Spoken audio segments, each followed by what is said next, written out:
You hear something, Peggy? Huh? Hear what? I thought I heard someone yelling, or, I don't know, a howl. Forrest, is this a joke? No, I almost swore I heard something. Oh, and here I was thinking you'd finally started to ease up. You probably just heard some cats outside. Cats? You know, 4 legs, whiskers, tails, not dogs. I know what a cat is. But I mean, does Gallows Creek have a stray cat problem or something? Not since the rats moved in. Anyway, you ready to do the pre-flight checks? Seriously? Do we have to do these checks every time? And do you have to call them that? Reggie pays us to check the equipment before each show, and he pays us to call it a pre-flight check. But if you're sure you don't want to... Let's just get started. I know how this goes. Okay, Big Shot. Any technical failures tonight are on your head. Now, let's get the show started. After your introduction, our first segment is Guess That Scream. I thought that was a joke. Nope, and don't blame me for this one. It's Reggie all the way, and he demands we do it tonight. Okay, Forrest, shut the music off. Okay, you're live in 3, 2... 189.16. Good evening, Gallows Creek. This is your host, Forrest Nash, and you're listening to 189.16, The Scream. Before we start taking your calls tonight on Gallows Creek's only late-night phone-in talk show, I need to let you know about a special competition we have for you this evening. Guess That Scream. This is actually one of the station manager's better ideas. Here's how it works. I'm gonna play you a scream, then you call and guess that scream. We need you to guess why they're screaming. Did they stub their toe, saw off a finger, or discover the corpse of a loved one? That's good. Now, Forrest, hit them with the tape. We'll play that scream in just a second. Listen close, and then call in to guess that scream. Peggy, what do you mean play the tape? I used to have a tape guy do that for me. You're not in Chicago anymore, Forrest. Here in Gallows Creek, you get to be your own tape guy.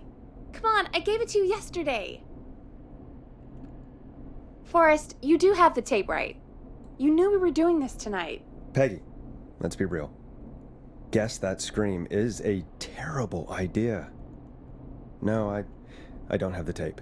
It may be a stupid idea, but that doesn't mean it can't be fun. We're going to need a scream tonight, Forrest, and you're the one at the mic, so... Oh my god.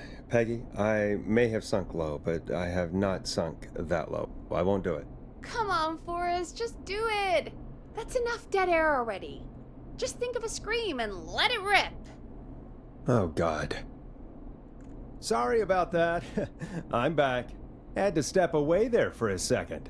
Listen close, and then call in to guess that scream.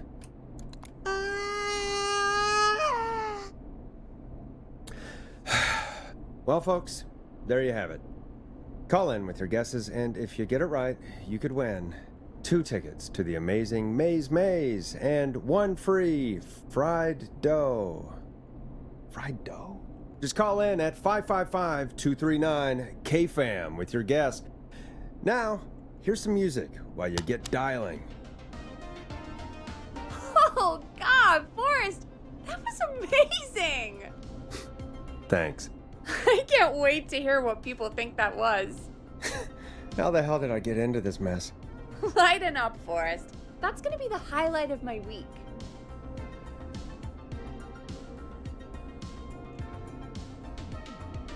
Oh, Forrest, there's a call coming in. Welcome to 189.16, The Scream. Caller, you're talking to Forrest Nash. What's going on with you tonight? Forrest, thank God I made it through. My name is Leslie Harper. I'm the 911 operator and police dispatcher for Gallows Creek. Leslie, I've got to say I'm always happy to have a caller, but shouldn't our 911 operator and police dispatcher be minding the phones? What? Oh, Forrest, you have no idea. Listen, I found a body. I need your help. 911 is calling me to report a body. Interesting setup. All right, I'll bite. What's the punchline then? Forrest, I recognize her voice. I'm pretty sure that actually is our 911 operator. I think this is real. Peggy, I'm not gonna be happy if this is a prank. I don't do prank segments on my shows. It's in my contract. Forrest, I really don't think this is a prank. Leslie, I'll level with you. I find this hard to believe, but I'll hear you out. What exactly is going on? Sheriff Matthews is dead. What? Sheriff Matthews is dead? I couldn't get any response from the department. That's never happened before, so I came to the station and I found him. Oh, God. Poor Sheriff Matthews. Do you know what happened to him? Someone got him. Someone got up very close and I really don't want to say what they did to him. Did he fight back? I don't know. I think he tried. He's surrounded by bullet casings. I think he tried to shoot at whoever it was, but I don't understand. Where are the other officers? Do they know? Have they secured the scene or whatever cops are supposed to do? no. I checked everywhere. Deputy Martinez is here, but she's knocked out, tied up, and locked in a holding cell. I called you right after I found her. God. Wait. Please don't tell me that this hick town only has 2 cops. Don't be ridiculous. We have 3, but Officer Gunderson is on leave in Cancun. Leslie, do you have any idea who could have done this? Not a clue. I didn't see anything on my way over. Leslie, you need to call over to Henderson or Quiet Ridge. They need to send someone over from their department. I tried, but I can't call anything but local numbers. Something's wrong. I'll have to go there myself, let them know what's going on, and bring help back with me. But if you leave while there's a murderer on the loose, who's gonna man the emergency line? That's why I called. Forrest, I've routed all 911 calls to come into you. I'm a radio talk show host, Leslie. I talk to idiot people about their idiot ideas. I'm not a 911 operator. Why me? You're the only person with experience manning a phone line around here. You're the only person equipped for the job. Besides, there are lots of transferable skills between the two. It's like an interview. You ask questions to get information you can use. Keep people talking, you know? Guide the conversation and know when to jump in. You do know that I'm so good at interviews, they sent me from Chicago to Gallows Creek, right? So I've heard. But that doesn't matter. And besides, there are 2 of you. You can talk to each other, discuss ideas, work together. Hell, let's have some on-the-job training right now. I have an emergency. I need to get an unconscious Deputy Martinez out of that holding cell. It looks like whoever attacked her threw the keys into the cell after they locked the door. Is there any way you can reach the keys? No. There aren't any bars to the cell, and the door itself only has a food tray slot. And that's too narrow for me to reach through. There's gotta be another way in. There's gotta be another set of keys somewhere in that office. Those can't be the only ones. Of course. Yes, there must be another set. Where might another set be? Maybe Sheriff Matthews had a set of keys on him when he... you know. I couldn't see any at a glance, but I didn't really look up close. 1 second. Oh, I think I might be sick. Sorry, Sheriff. I'm just gonna turn you over and... Oh. Please don't stare at me. Oh, wait. That might be them. I think I got the cell keys. Looks like Sheriff Matthews might have saved his deputy. Do the keys work? They do! Give me a minute to untie Deputy Martinez. I'll be right back. So far, so good, I suppose. How are you feeling, Forrest? There's no way that I can do this all night. I mean, sure, we got the deputy out of the cell, but what if the person that did this decides they aren't done? What do we do then? Then we do our best. We don't have any other choice, really. I guess we don't. Come on, Martinez.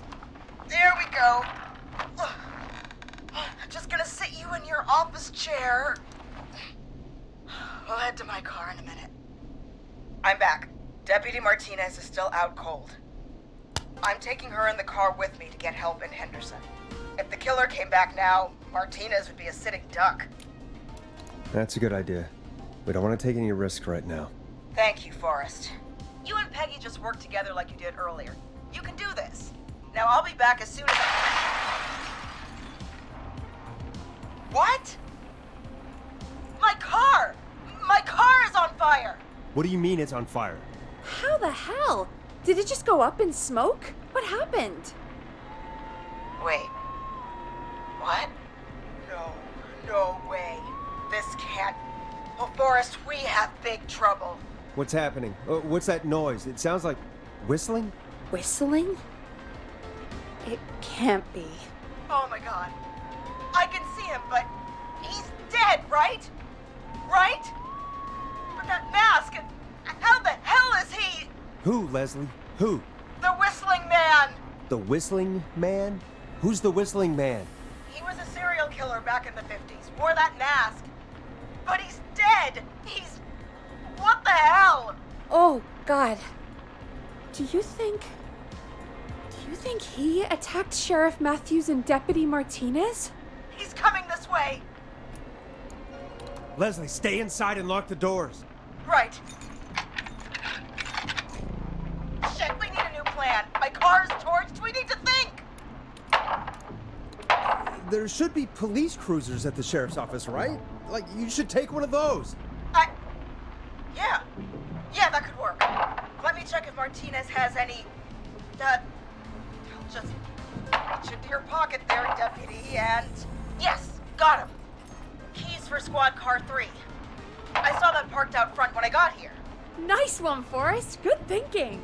But wait. How am I supposed to get us to the car? The Whistling Man is right there. The sheriff must have a gun, right? Can you see it? There was a gun next to him. Let me grab it. Shit. It's empty. He must have emptied it trying to defend himself. Are there any other weapons lying around that you could use? I didn't see anything earlier. Let me check Deputy Martinez's belt.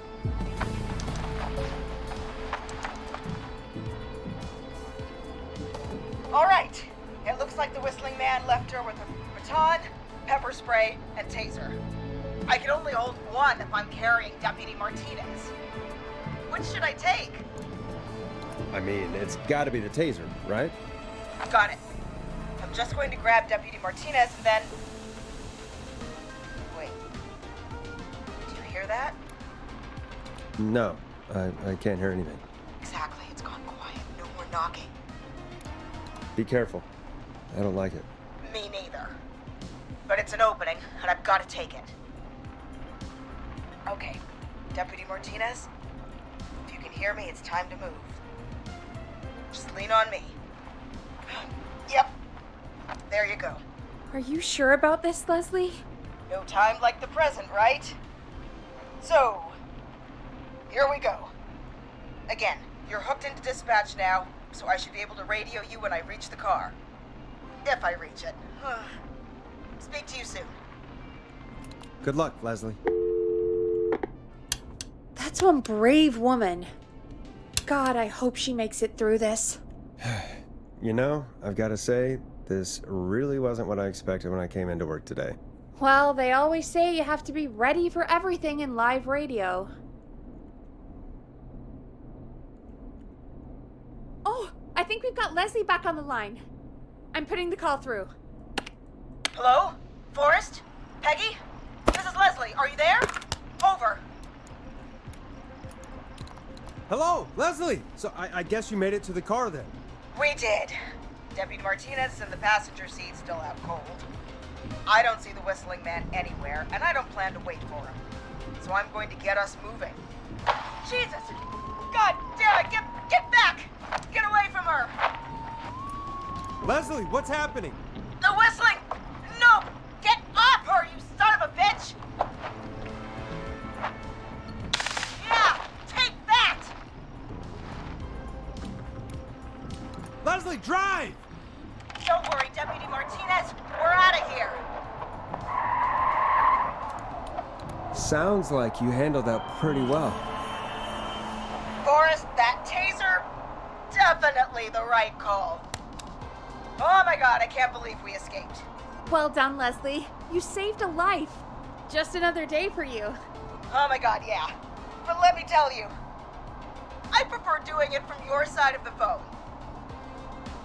Leslie, how long do you think it's going to take to get help? Gallows Creek isn't Nowheresville, but it's pretty damn close. It's going to take a while, maybe 2-3 hours each way. Slightly less if I put my foot down. You keep that pedal to the floor then. We'll see when you're back. You don't have to tell me twice. Anyway, once I'm in... Oh, I think Deputy Martinez is starting to stir. Forrest, Peggy, I've got to go. I'll be out of range soon, but I'll radio back as soon as I can once I got the cavalry. Take care, Leslie. Be safe out there. Good luck, Leslie. Feel better soon, Deputy Martinez.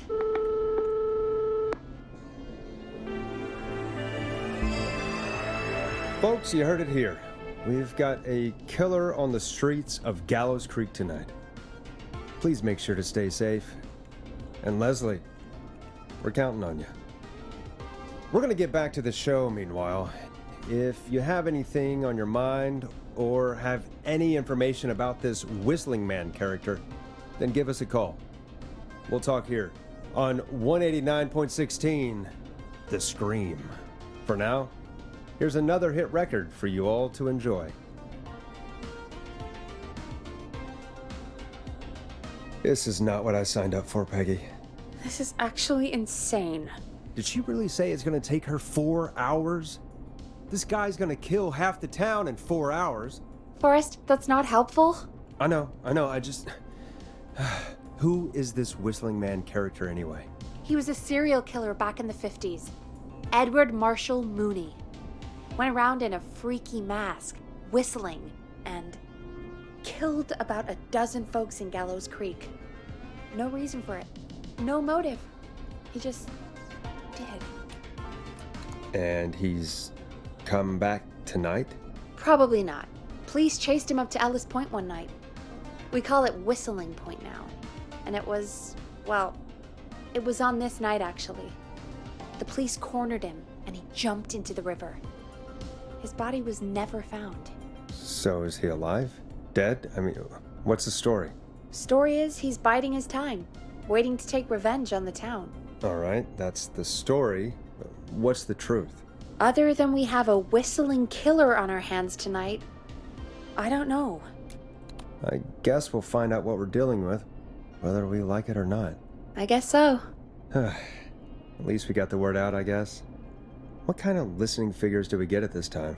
On a Thursday after midnight, could be around 35? 35? Isn't 3,500? Huh. I didn't realize Gallows Creek was that large. No, 35 people. At best. Are you serious? We only have 35 listeners? 35, yeah. It's a school night. And what's the population of Gallows Creek? I don't know exactly. A little over 1,000? Oh. How many did you get before? You know. Before my career exploded and I ended up on a midnight hour talk show in the town of 1,000 people? Yeah, before that. Around 5 for most shows on the low end. Big gas could pump that up to 10, 15, easy. 5,000 on the low end? We could only dream of that. 5 million. Million? Yeah, sometimes that's just the way it goes. At least the Whistling Man hasn't killed me yet. I guess. Yeah, I guess we're gonna learn a lot about perspective tonight, huh? Oh, we have a call coming in. Take it when you're ready. Hello, caller. You're live on 189.16, The Scream. Is everything, all right?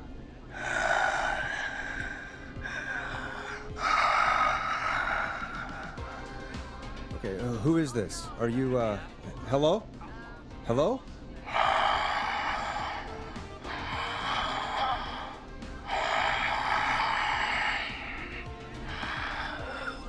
Okay, what's your name and why are you calling in?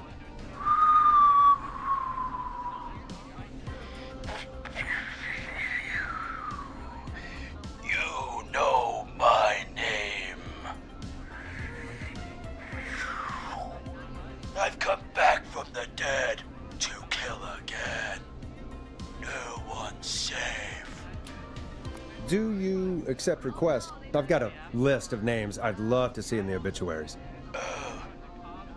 Maybe you must make a sacrifice to us. A sacrifice? To us? I mean, me. We want cheese-dusted pretzels. I mean, I want cheese-dusted pretzels. Or I'll cut your face off. Goddamn kids. I'm cutting them off. Yeah, cut him off.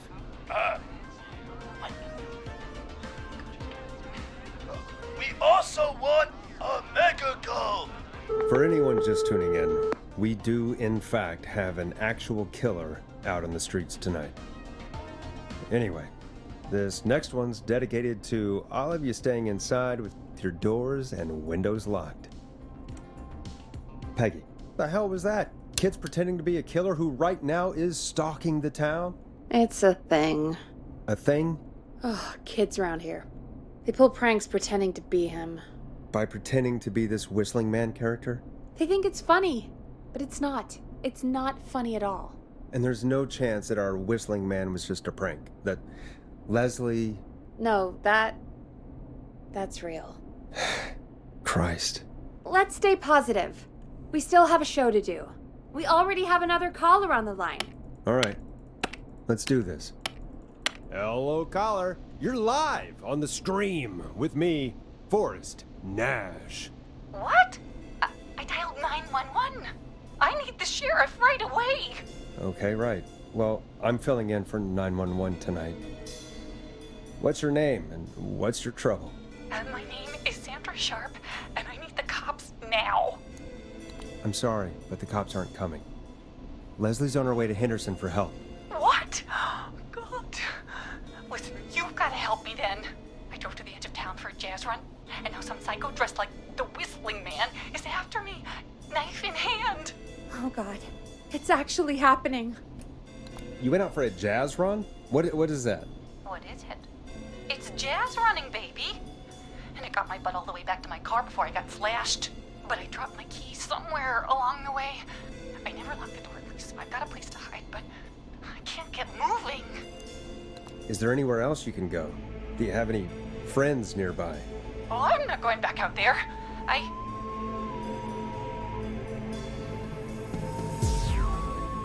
Oh, shoot. Oh, he's back. Look, I don't know a thing about cars, but I gotta start this engine without the keys. And you're gonna have to help me. Wait, I don't... If it helps, I've got a toolkit buried beneath my spare sweatbands. I'll call you back when I find it.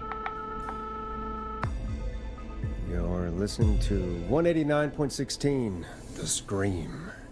Hosted by me, Forrest Nash, your friendly neighborhood radio host, mechanic, and savior.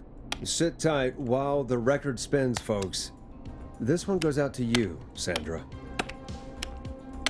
Doesn't the station have a show about cars? The Tamora twins or something? Timberline twins talk motors. Yeah. You know they're not even brothers. Really? They look the same, though. I know, but they're not even related. It's weird. I asked them about it once, and they got really sweaty and defensive. Anyway, go see what you can find. The offices are out the door and down the hall. You find anything? Not yet. I'm gonna keep looking. You find anything? I'm done looking. Let's just get on with the call. You sure about that? Yeah, let's do this. If you're sure, caller on line 1. Thanks, Peggy. We're back with 189.16, The Scream. How are you holding up, Sandra? The creep's looking through the parking lot trying to find me. But I've got my tools, and I'm ready to get this hunk of junk moving. How do we start this, baby? Unscrew the steering column. All right. Just turn. Just turn. 1, 2, 1, 2. Oh, God. How long are these screws? Okay. Cover's off. Okay. There's a bunch of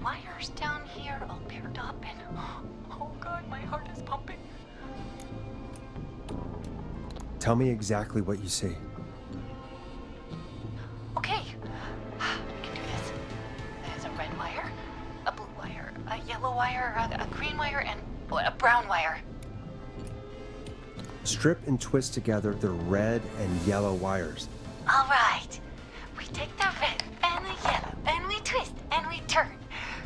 Oh, perfect. I also see pink and purple wire. What next? Strip the purple wire and brush against the twisted wires. Okay. We strip and we brush and... And adjust your body. Fantastic work, baby. Anytime you want to come down to the jazz studio, you get in for free. I almost can't believe it, but we did it. Nice work, Forrest. I bet Sandra is positively jazzed that you answered her call. You bet I am, baby.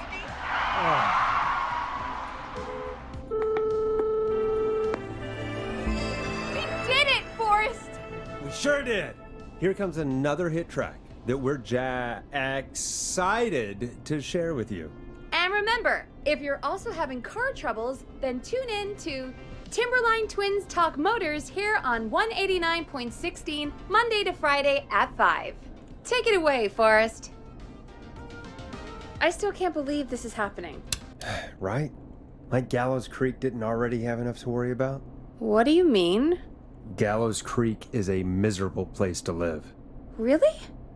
Miserable? That's right, Peggy. Miserable. It's a sad place on earth. Well, I like it here. People are polite and, friendly, usually, if you get to know them.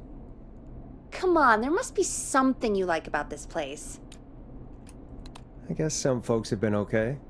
You're not terrible, after a while. Not terrible after a while? High praise coming from Forrest Nash. You know what I mean, Peggy. I do. It's Forrest Nash for I think you're swell. Anyway, I hope the killer is done for the night, and that Leslie gets back soon. Me too. Can we at least call off that stupid Guess the Scream contest now?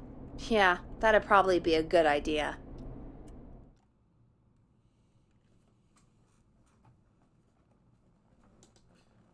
Caller on line 1. Evening, caller. This is Forrest Nash, host of 189.16, The Scream. And tonight's 911 stand-in. Hey, Forrest. My name is Brian. Brian Ponte. Brian Ponte of Ponte's Pizza. Hello, Brian Ponte. What have you got to say about what's happening? I'm so happy that Deputy Martinez survived. I've seen her a lot over the years down here at Ponte's Pizza. Oh, you did a really great job. And as a thanks for all you did there, I just wanted to tell you that I'm sending you some coupons for free pizza here at Ponte's Pizza. Wow, Brian. That's really good of you. You really don't have to, though. Oh, it's the least I can do. And if you like it, well, you're in luck, because we're always running great deals that'll have you eating for pennies. Sounds great, bro. And let me tell you, the pizza we have is to die for. No. Poor choice of words tonight. Yeah, that didn't come out great. I'm sorry, Forrest. Well, I just hope I didn't put you or anyone else off coming on down to Ponte's Pizza. We've got a great special this weekend. Our famous beer and pizza deal. Wait a minute. Come on down to Ponte's Pizza this weekend. You've just got to pay for one slice to get yourself. God damn it, you're just calling in to advertise your shop. Peggy, hang up on him. Done. Oh, real quick, before I forget, it's probably time we played a paid ad. Now, a word from our sponsors. Done.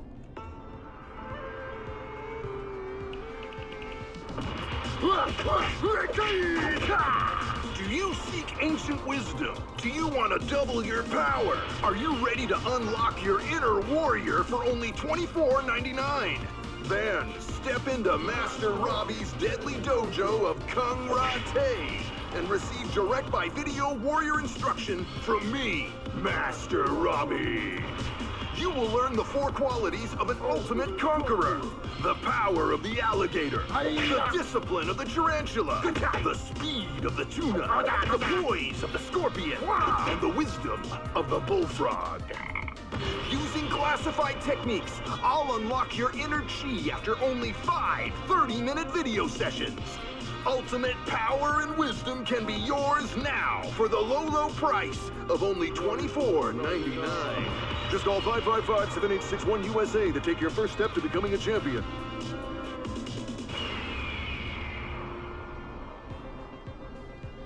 Never forget the element of surprise! If you buy today, you'll receive 2 additional VHS tapes, the Tornado Technique and Karate Lovemaking. Call today! Do people really buy this kind of thing? Don't pretend like you're not interested. I mean, I wouldn't buy them, but I might watch them, I guess. Yeah, I bet karate lovemaking sure is something. Is Forrest Nash at a loss for words? Let's just get to the show. Wow, what a deal. Only $24.99. And I'm not just saying that because they're paying for the airtime. But unless they pay us more, then it's time to get the show moving along with our next caller. Welcome to The Scream with me, Forrest Nash. Yeah, Leslie. This is Maurice Russell from the Gallows Reporter. I'm at the office. This guy just broke in downstairs and... Wait. Forrest Nash? I want to speak to 911. Put Leslie on. What? God, another one? I am 911, at least for tonight, anyway. Damn it, son. I don't care who you are. Just put me on with Sheriff Matthews. Sheriff Matthews is dead. Dead? What happened? Did you witness the incident? Are you willing to do an interview for the reporter? I can cite you as an anonymous source, if that's a concern. We're live on the air. Anything we say can and will be broadcast. Live on... Damn it. All right. There's obviously a lot more going on than I know. Yeah, there's a lot happening tonight. You said someone broke in. That's nothing to get worked up about.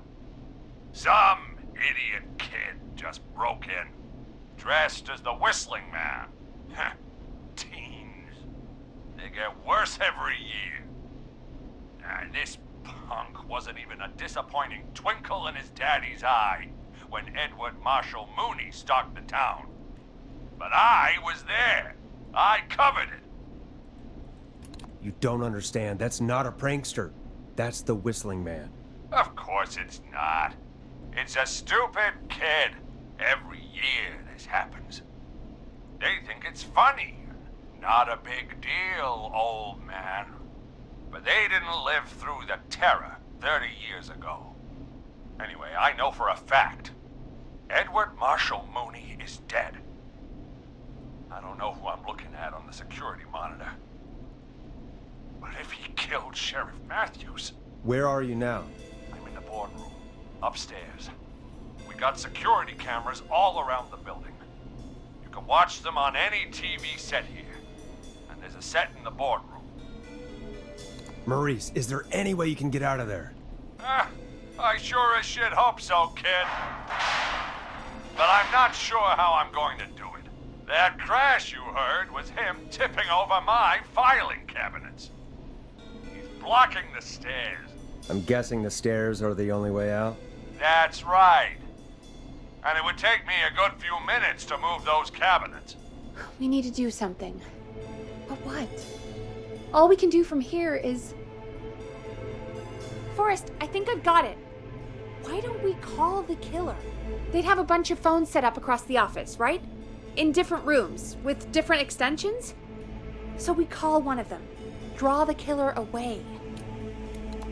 Buy Maurice time. That could work. Exactly! It's worth a shot. I can hear you, you know. The son of a bitch hasn't killed me yet. Sorry, Maurice. Peggy and I were just trying to figure out... You realize how stupid that plan sounds, right? For that to be successful, you're gonna need every phone extension. Plus, a plan of the entire office floor. All delivered while the killer is en route. I've got it.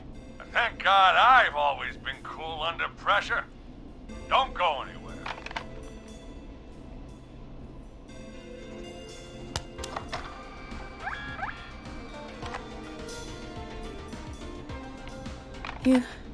You don't think the killer got him, do you? Mr. Russell, I'm here. Freak's going to be here any second, too.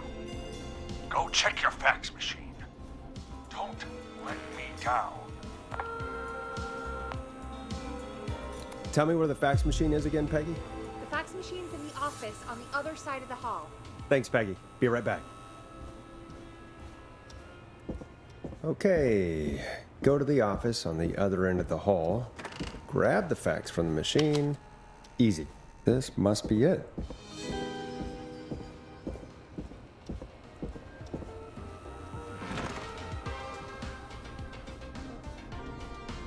Hey, did you get the fax?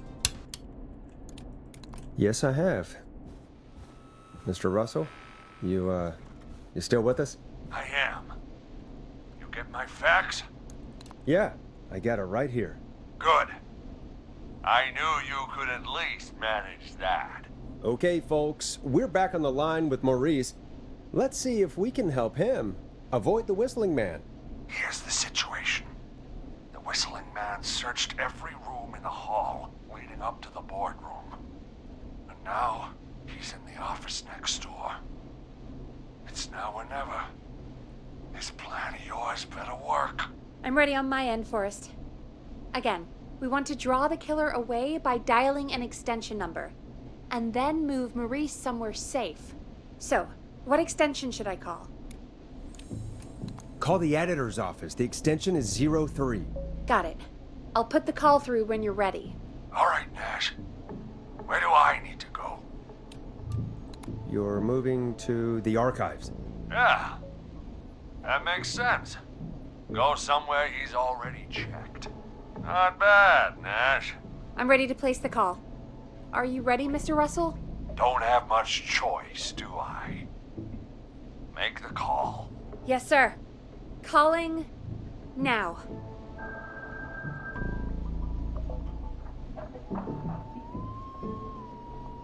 I can't believe it. He's actually heading to my office. Don't worry, Maurice. You can thank me when you're safely home. Thank you. It's your producer I'll be crediting if I make it through this. The coast is clear. I'm shutting off the TV so he won't see me on the security cameras. Then, making my move. I'll call when I get there. Do you think he'll make it okay? I'm sure he'll be fine. But now, what do? We gotta find some way for him to get past that barricade. What do you mean? I don't think calling the Whistling Man is gonna buy Maurice enough time to move those cabinets. We gotta think of something else. Yeah. Maybe we could... Oh! Call incoming. You ready? Ready as I'll ever be. I put him through. Alrighty. Mr. Russell, are you there?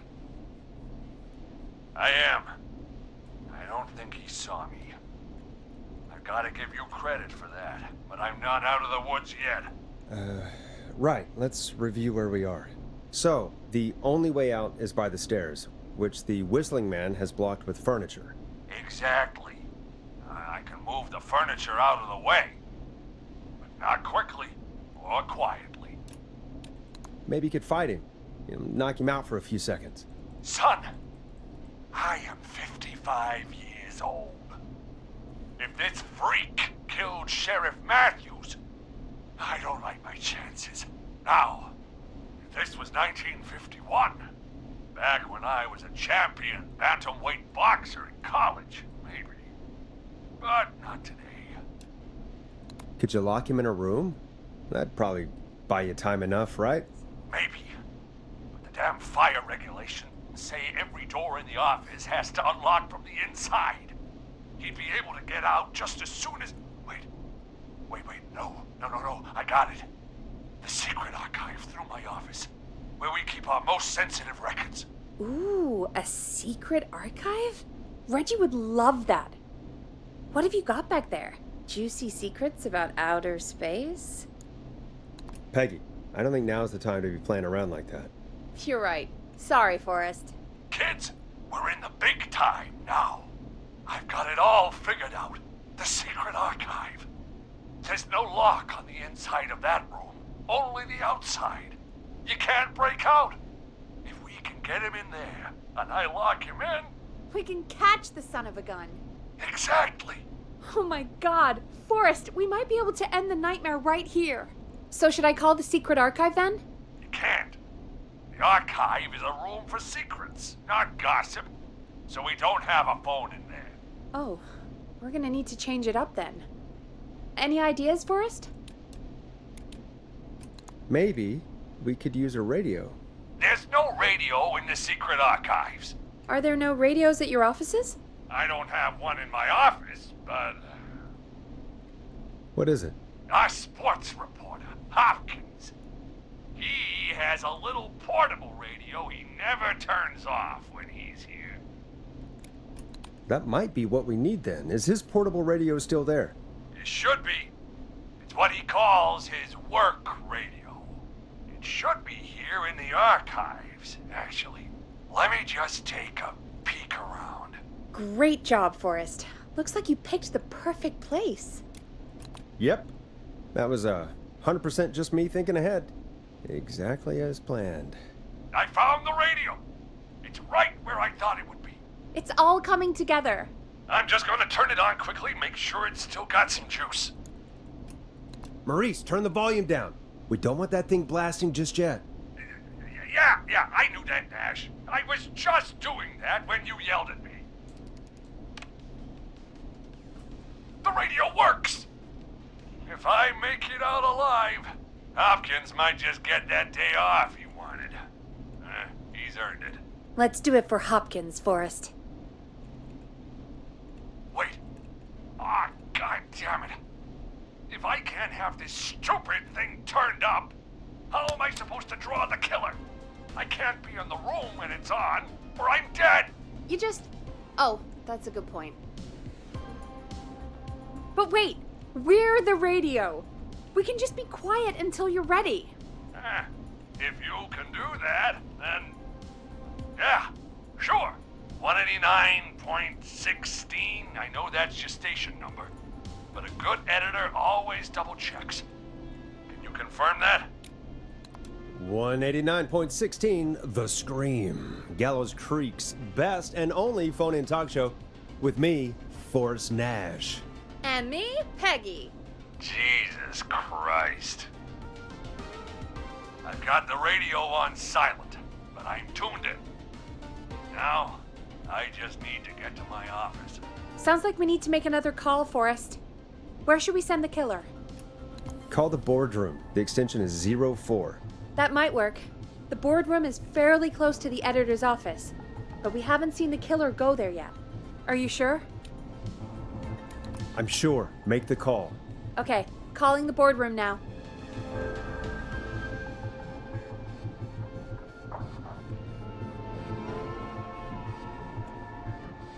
He's on the move. I'll call you guys from my office in a second. Looks like we're almost through this nightmare. Any idea what you'll say to draw the killer in? I'll pretend to tell Maurice to hide in the secret archive. The killer will hear me, go check it out, and we've got him. Oh, I like that. Make the killer think he has the upper hand, and then BAM! I appreciate the vote of confidence. Ooh, call coming in. Here we go. I'm here. The radio's set up in the secret archive. Just give me the signal, and I'll turn it all the way up. Where will you hide in the meantime? Good question. It's under my desk, but you can see under it. I've got a big cabinet, but that'll take me a second to get into. Anywhere else? Not really. There's the secret archive itself, but that's where the killer's going. I could try the cubicles, but they're pretty far away. Your judgment has kept me alive so far, Nash. What do you reckon? Hide in your cabinet. All right. Well, this is it. I'm going to go turn the radio up to full blast now. Don't say anything until I've had time to hide. You got it? We know the plan. You can trust us. Here we go.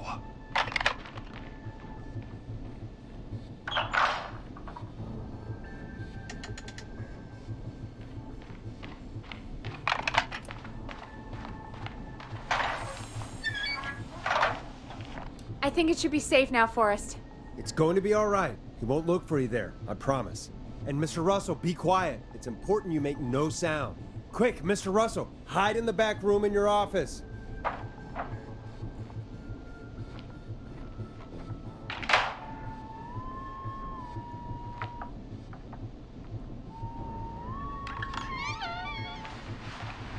Listeners, this is Forrest Nash of 189.16, The Scream. And if you've just tuned in, See you in hell, kid! we've just locked up the Whistling Man. Forrest, you beautiful bastard! I can't believe that actually worked! If I'm being honest, I can't believe it either. Thank God it's over. I'll be off now. Gotta get out of here. Write up a few notes. Call a few friends.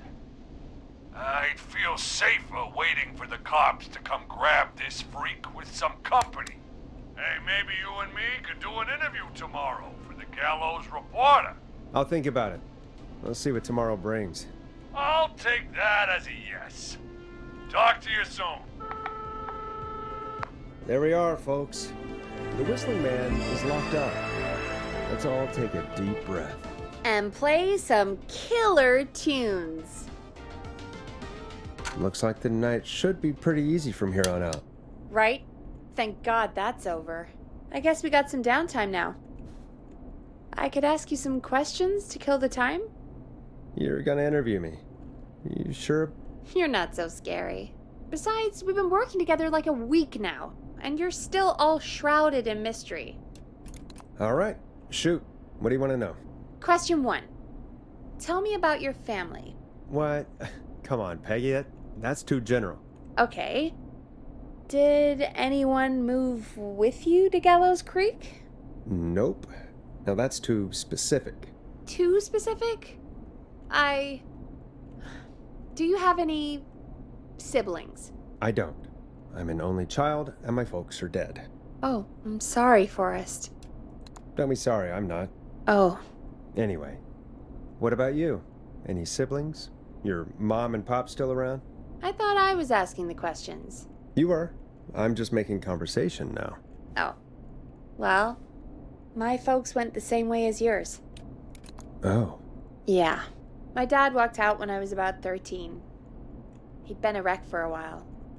Then he got himself into a wreck, and, well, that was Dad. Mom didn't take it well. She remarried pretty quick after that. She wanted to forget Dad so bad, she even made me take my stepdad's last name. So I'm Peggy Weaver now. Anyway, Mr. Weaver got sick one day, and my mom didn't last long after he went. I'm sorry to hear that, Peg. Don't call me Peg. Yeah, sorry. I was just trying to be... It's okay, I know. I'm sorry. I'm defensive about that name. Any siblings? Funny you mention that now. No. Not anymore. I had a sister, but I haven't seen her since before my dad. Hold on. Someone just rang the door buzzer. What on earth could someone want at this hour? I don't know. Do you want to go check it out? Me? You sure you don't want to go? I can't leave the booth while we're on air. One of Reggie's K-Fam regulations. I'll pass you the key to the stairs. Gee, thanks, Peggy. The buzzer's on the front door. See you in a bit.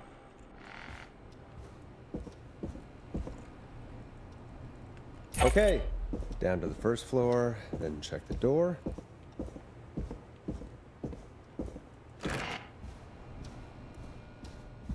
Wow, that was ominous.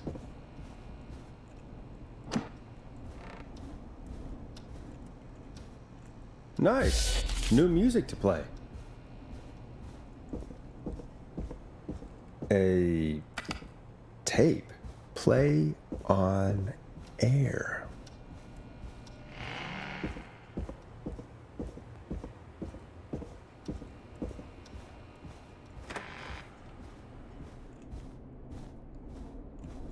Who was there?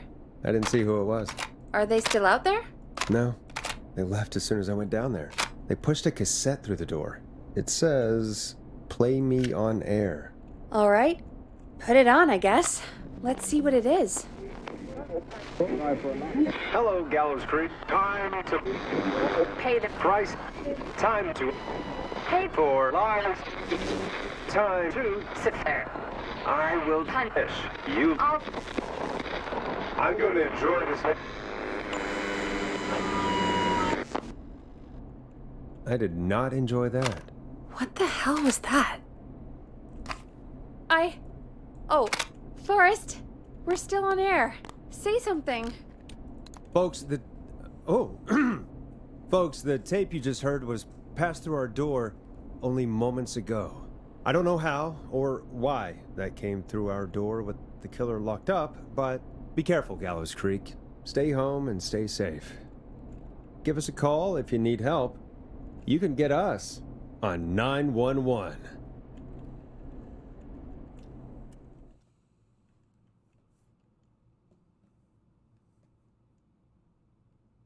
Hey, we had a call come in. Caller, you're on 189.16 The Scream with... Ash! Shut up and listen to me! Mr. Russell? What's wrong? Are you okay? I said listen! He's gone! The whistling man is gone! God damn it, I thought you locked him up. What's going on? Damned if I know, Nash! Mr. Russell, where are you now?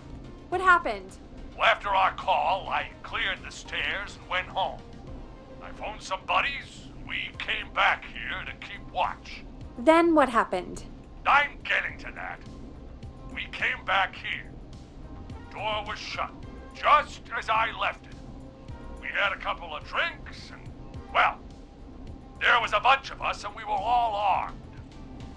They thought we could teach the freak a lesson before the cops got him. I don't blame you. I would have been tempted to do the same. Have you both got a screw loose? You know what the Whistling Man's done tonight. This was not my idea. The guys just grabbed their weapons and unlocked the door. I braced myself and Then nothing. The room was empty. The door was still locked. How the hell did he get out? are you sure it was still locked? I'm telling you, it was locked. No way out of there. None. Maybe. I mean, I know it's crazy, but if he's back from the dead, then Don't be ridiculous, Peggy. it would explain things. I mean, how do we know he's not? Mooney, there's no way. Whoa, did you say something, Maurice? Baloney. I said baloney. Look, I don't want anything more to do with this. I'm clearing out of Dodge. And I recommend you and everyone listening do the same. He seems really spooked. Wouldn't you be if you got attacked by a serial killer who turned out to be a demonic spirit? He's not a demon, Peggy. Yeah, you're probably right. But what do we do now?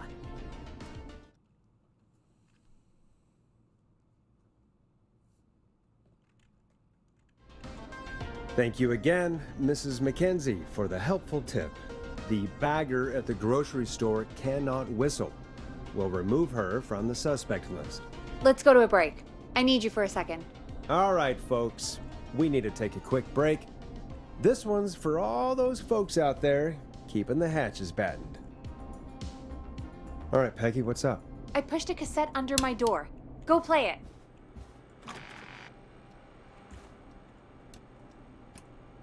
You stopped the show for a tape? Just go get it.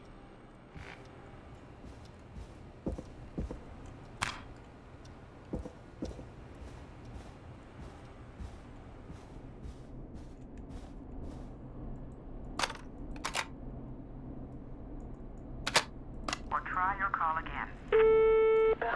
Straight to voicemail? My God. Are there any professionals at KFAM? This is Gina Franklin. I'm calling because your backwater station has not honored our agreement. We gave you Mr. Snatcher's newest single, the kind of honor you've never had and probably never will again. And we've still not received any information about when you're fitting it into your All right, I've got it. programming. Did we forget an ad or something? I'll be frank. I don't know. It want was you buried in part my of this work issue, mail. but I only Mr. just saw Snatcher, it. Judah has prior See what it friendship with says. Mr. Nat. Play me ASAP. Off air. That's Reggie's handwriting. And he wrote it in purple. And? Purple is Reggie's angry color. He only writes in purple when he's really pissed off. I really hope you and your listeners like it. And man, if you ever find your way this side of the pond, let He me has know. an angry color? Oh, Forrest. I'll give you the Reggie rundown You can later. play it on your airwaves Right now, by the you end need of to Mr. play that Nash's show tape. tonight. The next call will be much less friendly. That was Roddy Snatcher, Forrest. You know, Roddy Snatcher? Are you a big fan of Roddy? I love Roddy. I Will Always Find You was my song. I wish we still had it in rotation. Oh my God, I can't believe you know Roddy Snatcher. And I can't believe you didn't tell me he sent you his new single. We have to play Final Breath. Where is it? It's playing right now, actually. Oh my God, I was so freaked out by the tape, I didn't even notice. Yeah, I found it down in reception earlier. Barbara had it hidden away. Why was she hiding it? I mean, well, if that fiasco last Friday about the missing Knife and Easy track is any indication, folks at KFAM aren't against hoarding station music for personal use. I think we're still missing a few tracks, actually. Barbara! Oh, never mind. Just listen to that music. God, Roddy's the best. He is. And more importantly, we should be safe from the worst of Gina Franklin.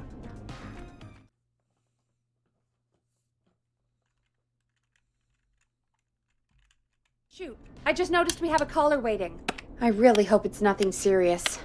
Evening, caller. This is Forrest Nash, host of 189.16, The Scream. And tonight's 911 stand-in. This is Murphy. Hello, Murphy. What have you got for us tonight? Two things first. First, happy birthday to my son, Fernando. He's 3 today. And man, being his daddy has changed my life. I've learned how to live, how to laugh, most importantly, how to love. Aw, happy birthday, Fernando. Happy birthday, Fernando. Thanks. And now, my other thing. I'm putting the word out to this so-called killer. You think you're tough, huh? Big man with a big knife, huh? Prove it. Come face me, a true warrior, at the Gallows Waste Disposal Plant. Guess what? This is a bad idea, Murphy. I got all the tapes in Master Robbie's Dojo series. So get ready, whistling man. You just let loose the junkyard dog. Oh no. And there he goes. Ladies and gentlemen, keep your fingers crossed for Murphy as he tries to become our hometown hero. Although, having heard that Master Robbie ad earlier, well, don't get your hopes up too much. Do you want to double your Anyway, Are you ready we'll to be right unlock back your after inner this commercial. warrior for only $24.99? Then step into Master Robbie's deadly dojo of Kung Rate and receive direct by video warrior instruction from me, Master Robbie. you will learn the 4 qualities of an ultimate conqueror. The power of the alligator, the discipline of the tarantula, the speed of the tuna, the poise of the scorpion, and the wisdom of the bullfrog. Using classified techniques, I'll unlock your inner chi after only 5 30-minute video sessions. Ultimate power and wisdom can be yours now for the low, low price of only $24.99. Just call 555-7861 USA to take your first step to becoming a champion.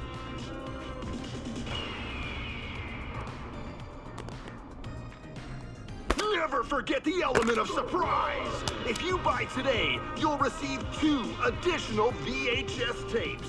The tornado technique and karate lovemaking. Call today! We got a caller. You know what to do. Hello, caller. You're live on the Scream with me, Forrest Nash.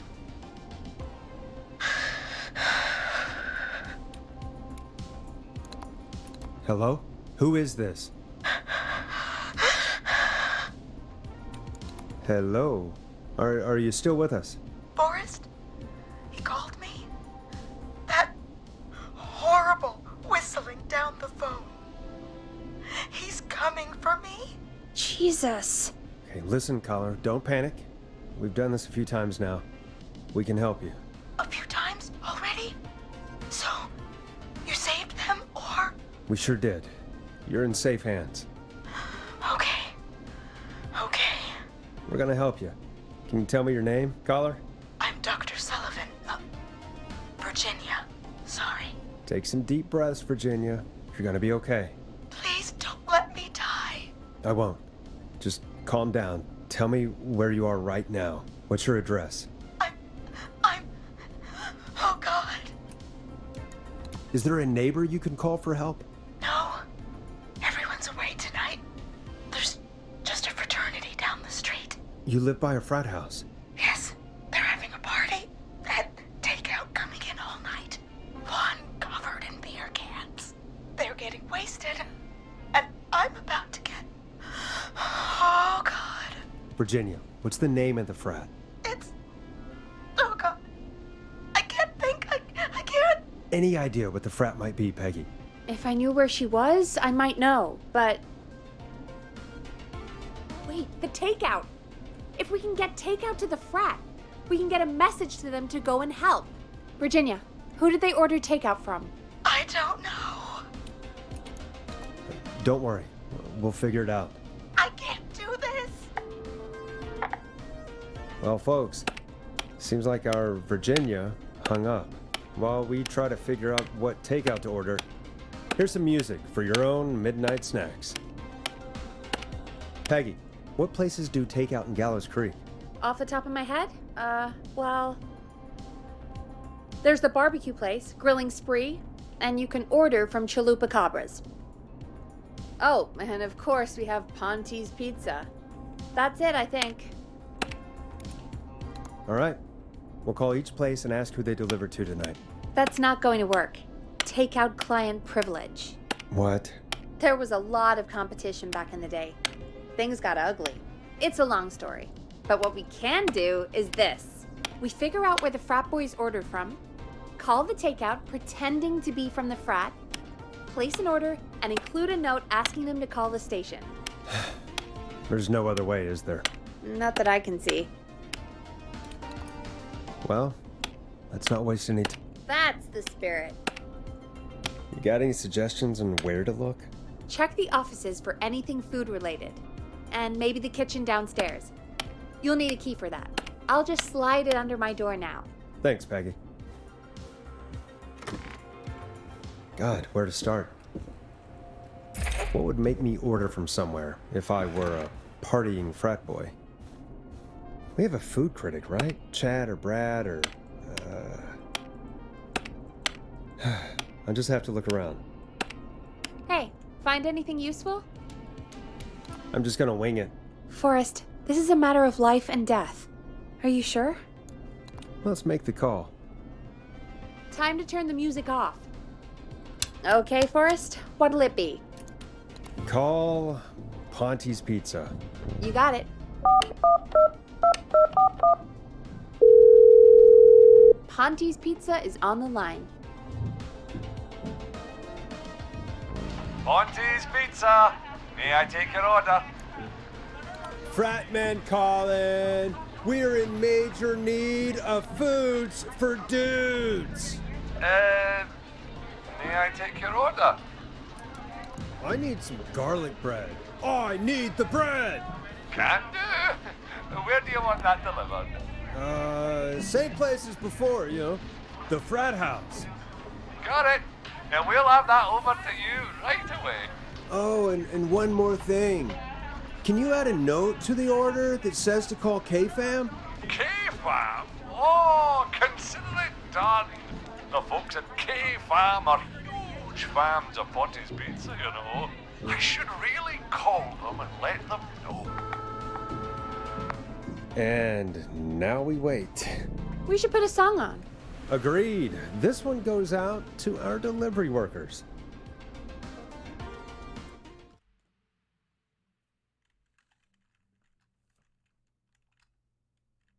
Which of the takeout places would you order from? To save Virginia? No, where would you actually eat? Oh, I mean, they're all pretty equal. You mean equally good? Yeah, not Ponte. He's not Ponte. Right. So, between Grilling Spree and Chalupa Cobbers. I mean, it depends. Do I want a plate full of meat? Or do I want really, really good nachos? It can change depending on the day, you know? Yeah, fair enough. Maybe I... Hold that thought, Forrest. We've got a call coming in. Hello, caller. You're live on the stream with me, Forrest Nash. Hey, this is Fratman Plunker. We got some garlic bread and a note to call this number. Yes! Plunker, this is Forrest Nash from 189.16, The Scream. And...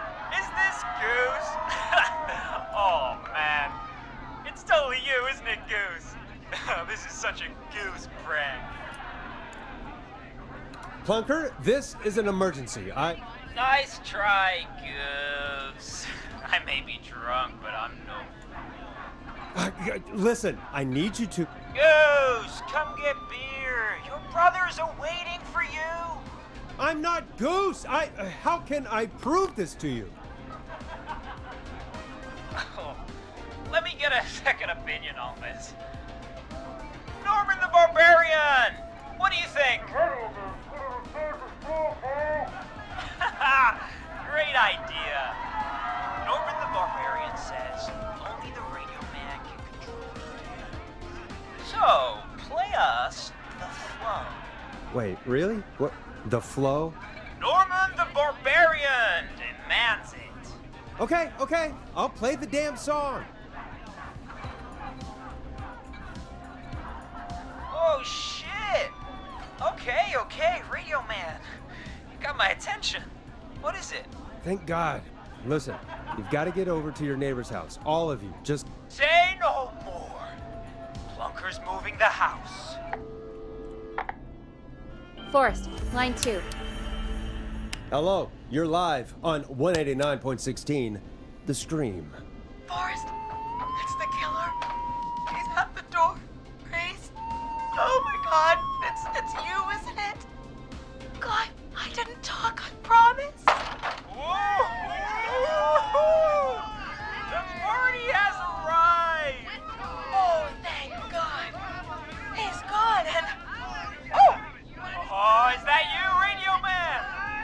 Don't worry, we brought the beer. Good times are here. I could use a drink. Thank you, Forrest.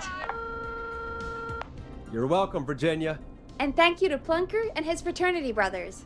Some heroes wear capes, some wear sheets as togas. Hey, Forrest, did you hear what Virginia said earlier? What was that all about? Clive, I didn't talk. Do you know what she meant? There's a janitor here at the station named Clive, but Your guess is as good as mine. All right, folks. Seems we may have a lead. If any of you know a suspicious Clive, then please call in. It could save lives. In the meantime, looks like we have another caller. Hello, caller. You're live on The Scream with me, Forrest Nash. It's great to speak with you, Forrest. As a local small business owner, I find this all horrifying. A killer roaming the streets of our fair town? Terrible. I hear you there. It's a scary time for everyone in Gallows Creek. How are you holding up? You somewhere safe tonight? Yes, Forrest, I am. I'm here at work in my small business. It's a safe, family-friendly place. Oh, what small business do you own? Oh, well, I'm not really big on promotion, but since you ask, it's Ponty's Pizza! The best and only pizza place in town! Come on down and get yourself a cracking deal on our 2-for-1. God damn it, Ponty, no! No free ads! I mean, I guess we can't be that mad at him. Calling Ponty's did save Virginia. I can be mad, Peggy. That sort of thing just... I can be mad. Look, he's gone now. We already have somebody else on the line. Just take a deep breath and let's keep going.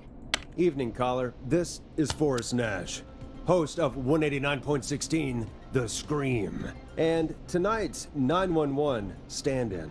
Hi. Hello? Am I on air? Sure are, caller. What's your name? And what have you got for us tonight? Name's Eugene Stein, and I've got a heart full of love, Forrest. I'm hanging out in the middle of the maze, listening to your show, looking up at the stars and waiting for her. You got a special lady coming out to see you. Yeah. Molly. We planned to get lost in the maze tonight, to take our first journey together into the love labyrinth. That's why I'm calling, actually. I thought she'd be here an hour ago. And since I've listened all night to how cool you play it, I thought you were the perfect guy to ask. Should I call her up and ask if she's coming, or wait and see? For real, kid?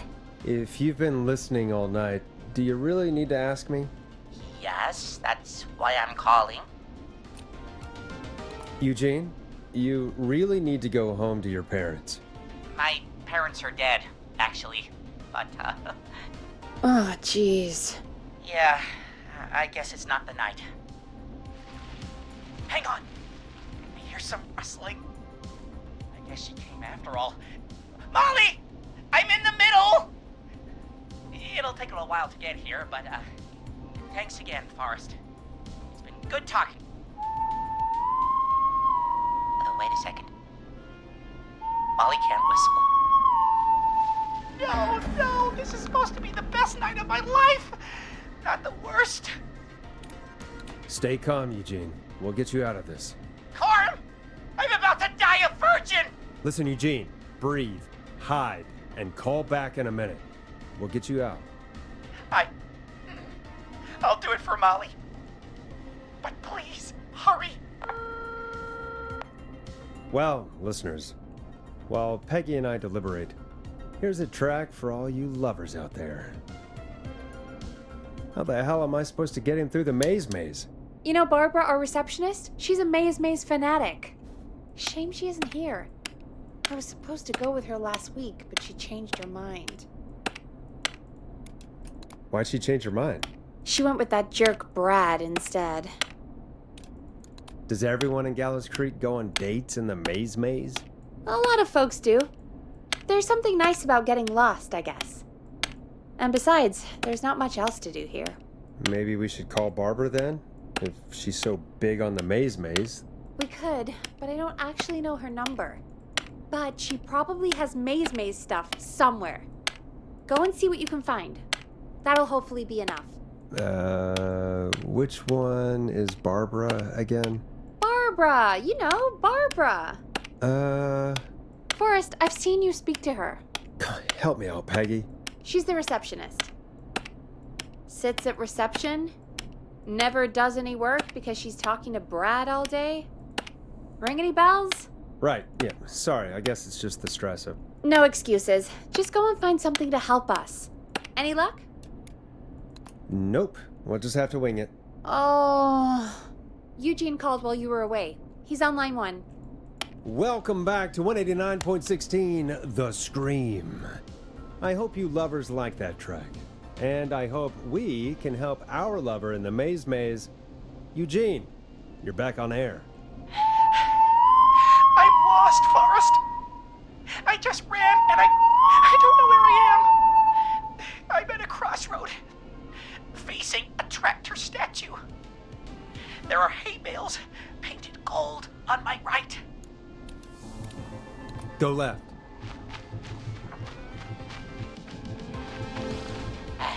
Okay. I went left, then tried a right. I have a pig statue in front of me and a creepy rocking horse on my left. Go backwards. Oh, God. Why didn't I just invite her over? I'm at a crossroads. There's a pitchfork statue up ahead. Which way? Go left. Oh, this wasn't how tonight was meant to go. I just wanted some love. There's a tiny barn in front of me and a scarecrow behind me. Nothing to my sides. Go right.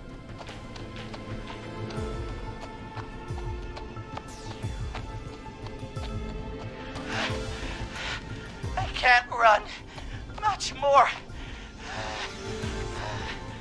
I just passed a corn silo. Didn't see anything else.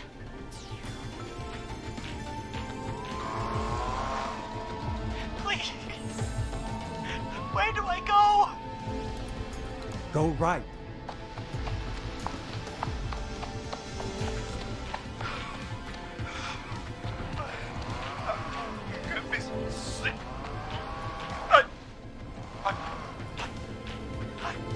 I'm out. And my bike's still here. Oh, thank you, Forrest. I love you, Molly! That was tense. I think I held my breath the whole time. I think it went pretty well, all told. I think you're right. By the way, why do you think Molly missed their date? Do you think she's okay? Unfortunately for Eugene, I think she probably never left home.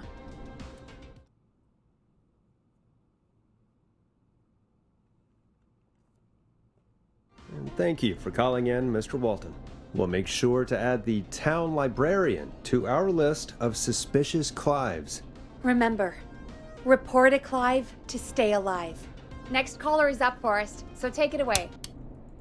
Caller, you're through to Forrest Nash on 189.16, The Scream. Hey, wonderful show tonight, Forrest. Well, that's kind of you to say. Thank you. What's your name, caller? You can call me Dawn. Could you play my tune, Forrest? Your tune. Sure.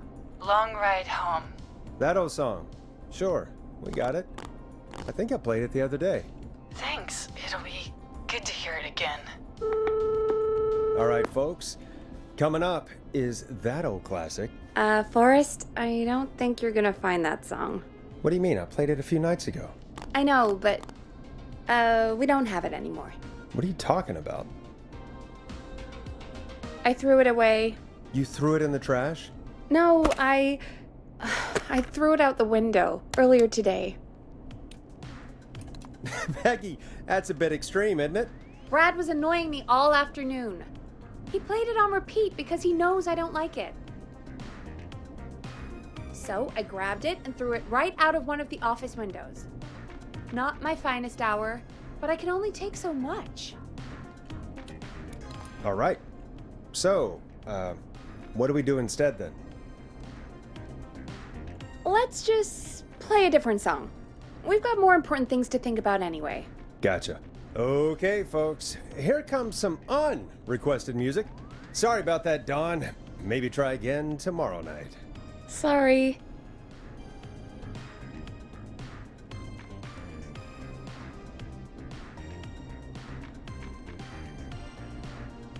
Of all the songs to request, why'd it have to be that one?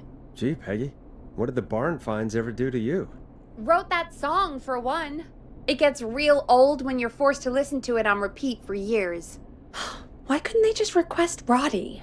Oh, Forrest, scrap the song. We have another caller.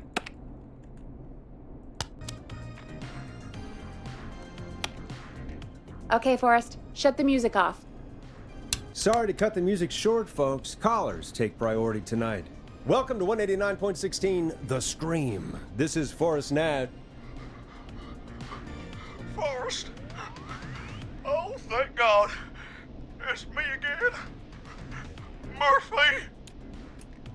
Talk to me, Murphy. What's wrong? Oh, the killer got me, man. Why did I ever trust a guy named Master Robbie? I warned you not to. Hindsight is 20/20, okay? Forrest, we need to do something. Goddamn Gleason. He came to the gallows waste disposal plant. Beat on me, man. Carried me inside and locked me in a dumpster. I got a flashlight, but... Oh, goddamn. I smell smoke. I think he started a fire. Hold on, Murphy. We'll call for help right now. You gotta hurry, man. I need someone here now or I'm gonna die. Peggy, get the fire department on the line. On it. All right. Now just... Come on, pick up. Hi. Yes, I'd like to report a fire over at the Gallows Waste Disposal Plant. It's an emergency. What do you mean it's not operational? Why is there no backup vehicle? Oh, god damn it! Forrest, that evil son of a bitch slashed the tires on the town's only fire engine. They can't do anything. But I have a few friends who live nearby. Maybe one of them can save Murphy. Where do they live? My friend Alex lives on the corner of Haddonfield and Romero Street, and Catherine lives on the west end of Myers Lane. And there's Jericho on the east end of Myers Lane, but he's old. Really old. Okay, I'll check the map, see who would be best to do this. All right, Forrest, who should I call? Who can help Murphy? Call Catherine. All right, give me a second.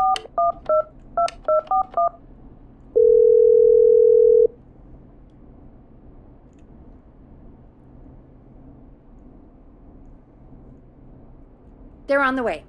They'll call from the plant. You can direct them from there. Well, let's hope they get there in time.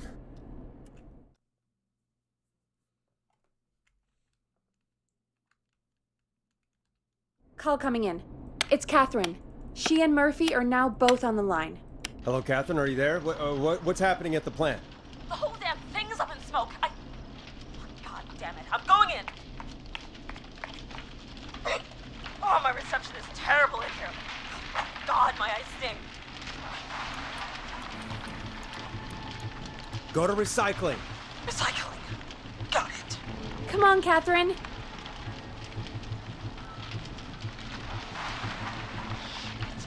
The plant's messed up again. I can go shredding or crushing. Which way? Murphy, do you know what part of the plant you're in? I'm in a dumpster, man. What do you want from me? Catherine, go to the crusher.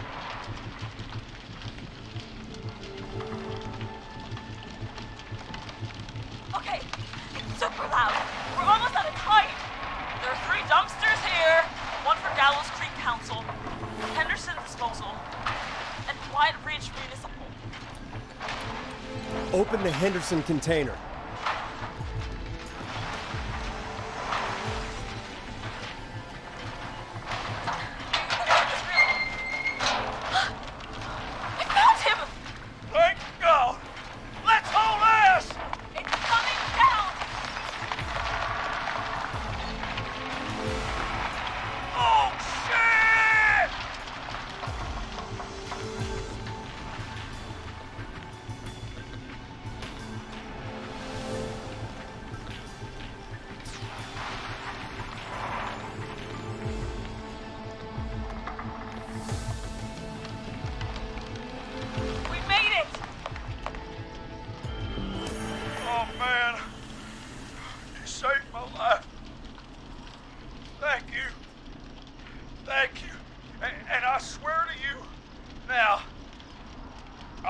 place for an adult to be like you.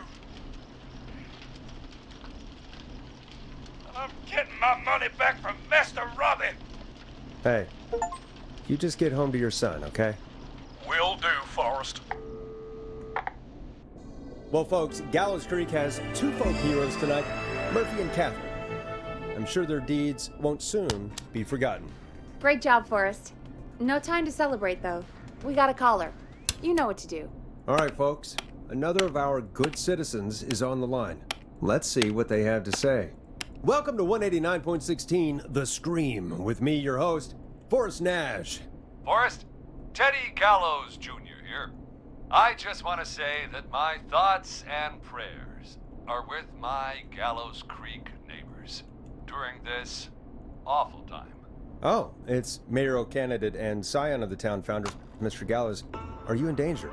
We need to be a town of law and order. We need cops who have the tools and funding they need to keep us safe. Okay, Teddy. I know you're an outsider to our little town here, Forrest. But you're really stepping up to bat for us all tonight. I just want to say thank you for taking a swing, Gallows Creek. Jackass. Do you want to double All right. Thanks, Teddy. Now, are you... Teddy, you lowlife. This is not the time to promote your damn campaign. I just want to make sure our town is safe and prosperous. That's why the Gallows Family Factory, founded by my father, Theodore C. Gallows, which employs over 200... Teddy, unless you've got an emergency, I'm cutting you off. And the wisdom of the bullfrog. You know what? I do have a problem. A problem that's ruining our town. Power and wisdom can be yours now for the low, low price. Yeah, how about the goddamn serial killer? The problem is that woman, our current mayor, Linda Cartwright. Oh, here we go. She just isn't one of us. Linda Cartwright is un-American, unstable, and... You're not better than anyone, Teddy. Just because you inherited half the town. Your producer sounds a little unstable, too. Don't you dare speak to me that way. Cut him off, Peggy. I can guarantee this kind of thing will not happen when I take office. The moral decay of... And that's enough of Teddy Gallows Jr. for one lifetime. I always feel disgusting after hearing him talk. Just play an ad, Forrest? I need a minute. We'll be right back after these messages. Never forget the element of surprise! If you buy today, you'll receive 2 additional VHS tapes. The Tornado Technique and Karate Lovemaking. Call today! Caller on line 1. Hello, caller. You're live on The Scream with me, Forrest Nash.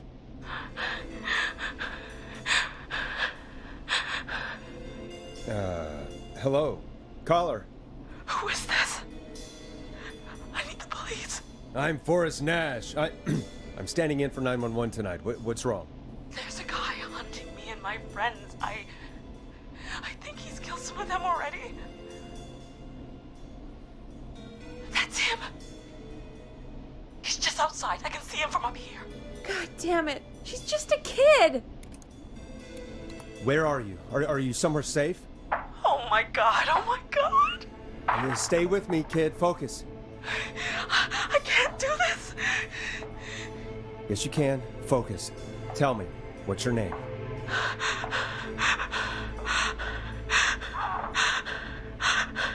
Sweetie, you can do it. What's your name? Carrie. Good.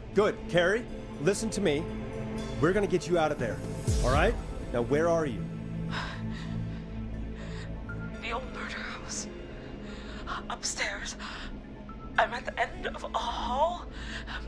There's a bathroom, a couple bedrooms, a closet. Oh, he's coming. Where should I go? Go to the bedroom. Okay, I'll...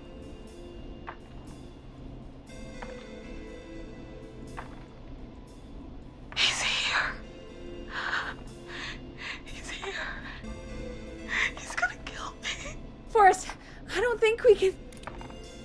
Don't move!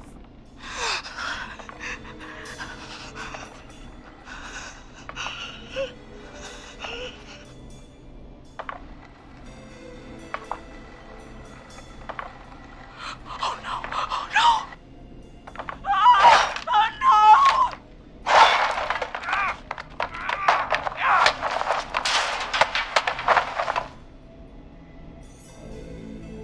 Forrest!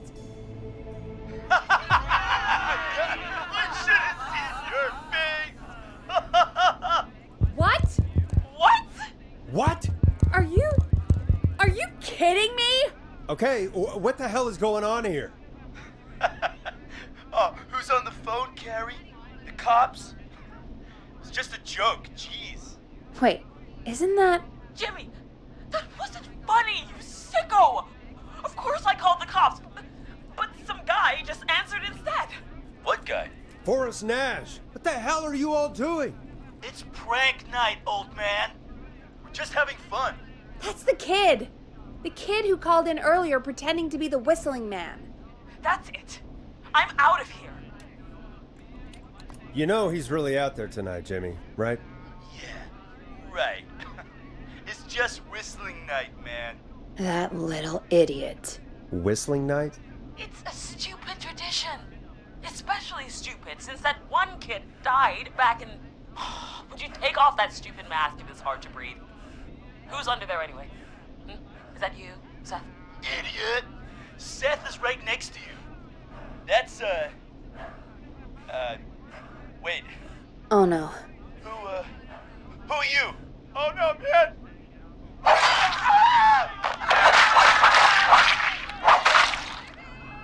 Everyone, get inside! Everyone, run! You two, barricade the door. Scott, Heather, you barricade the back. As long as he's out there and we're in here, we're safe, right? You bought time, but not much. Forrest, we have to... Heather, I already called the cops. Forrest picked up. He's the best we're gonna get. Who is with you, Carrie? My friend, we drove out to the old murder house and... Of course! The van! Who's got the keys? Jimmy had them. Jimmy.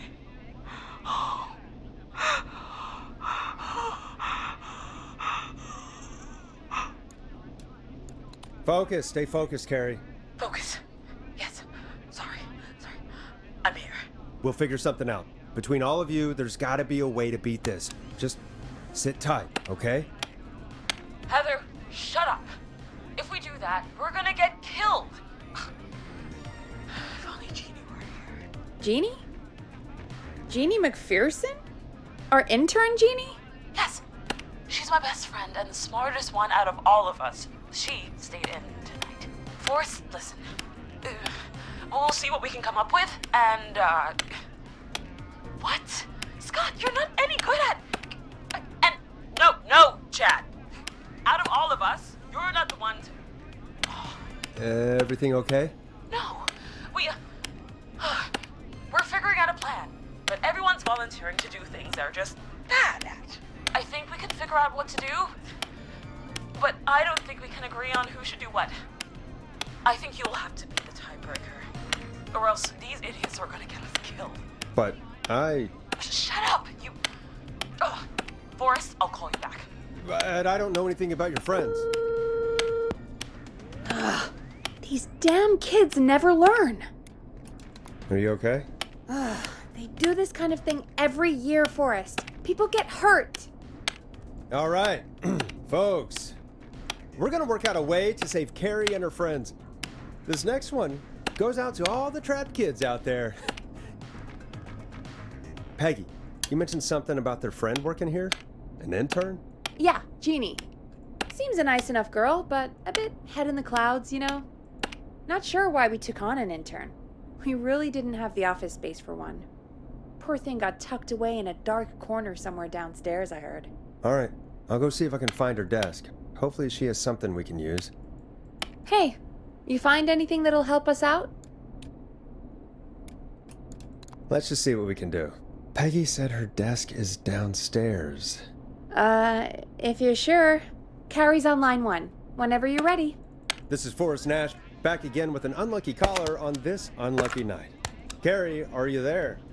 Yes, we've got a plan, but we can't agree on who should do what. You want me to be the tiebreaker? Exactly. I'm ready. What's the first step? Okay, first things first, we'll need a spotter. Someone who can keep an eye on the killer.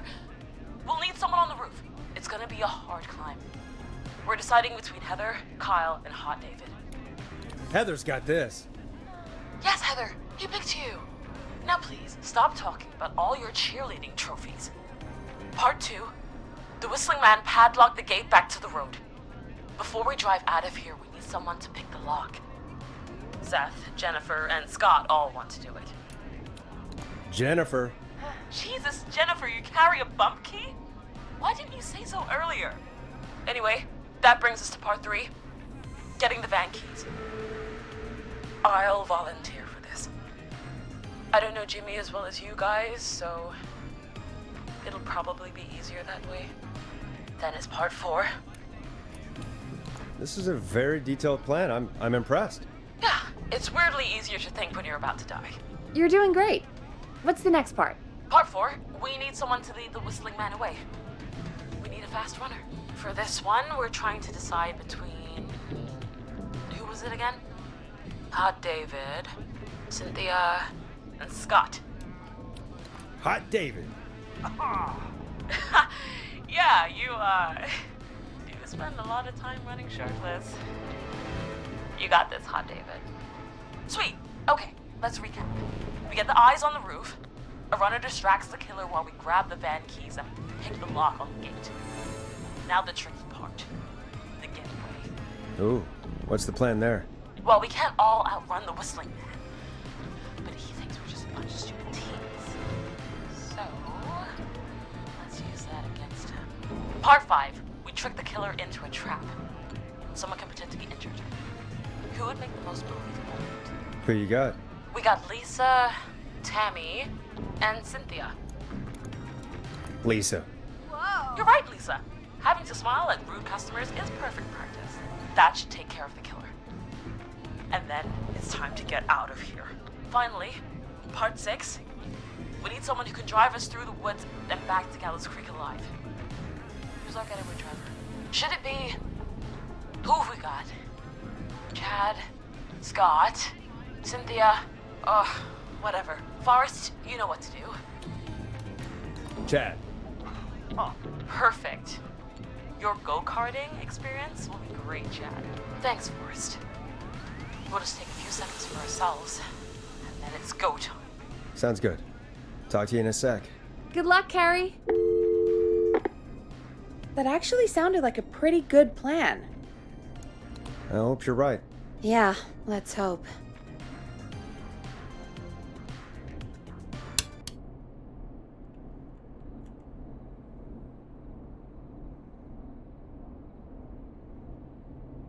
Oh, the kids are back already. Line 1 again.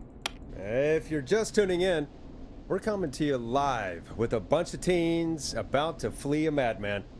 Listener discretion is advised. Are you ready, Carrie? We're good to go, Forrest. Good luck. And Godspeed. You got this. Here we go, everyone. Spotter, to the roof. Go, Heather. She's off and away. All right, runner. Get ready. Wait for the spotter's signal. Spotter says go.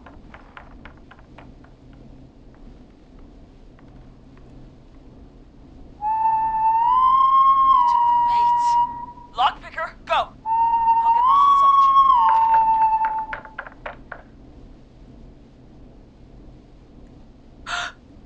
Oh, Jimmy. Oh, his face is... The keys, Carrie. You need to get the van keys. His face is lying next to him, Forrest. He got. Oh, God. Focus. Breathe.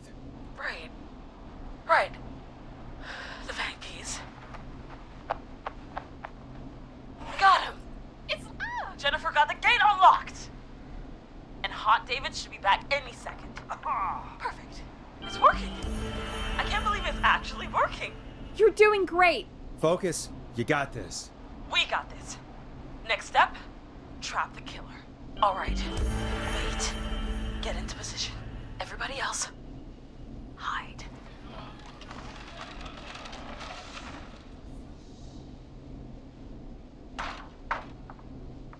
Okay, performer. Now, act like your life depends on it. Oh. There he is. He's buying it.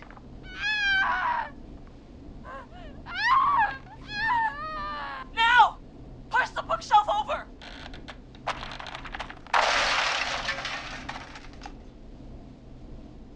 Oh my god! He went through the floor! Spotter! You need to climb down now! We gotta go! She's coming down. And yes! Heather! Quick, everyone to the van. Driver, take the keys.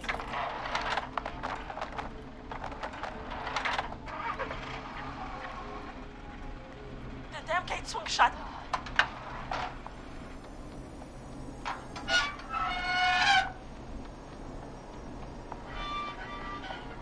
Huh? What? It won't stay open. I'll hold it.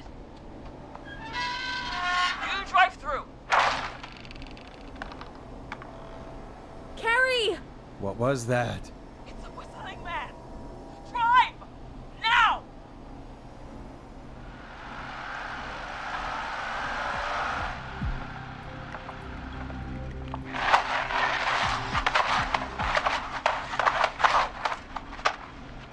Let me go!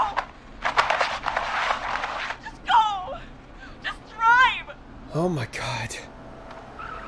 Please, no! No!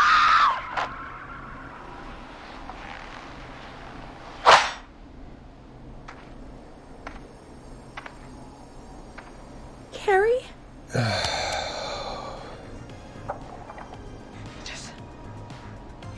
He just stared at me. Carrie! Carrie? Just stared at me. And walked into the woods. I don't understand. Thank God you're okay.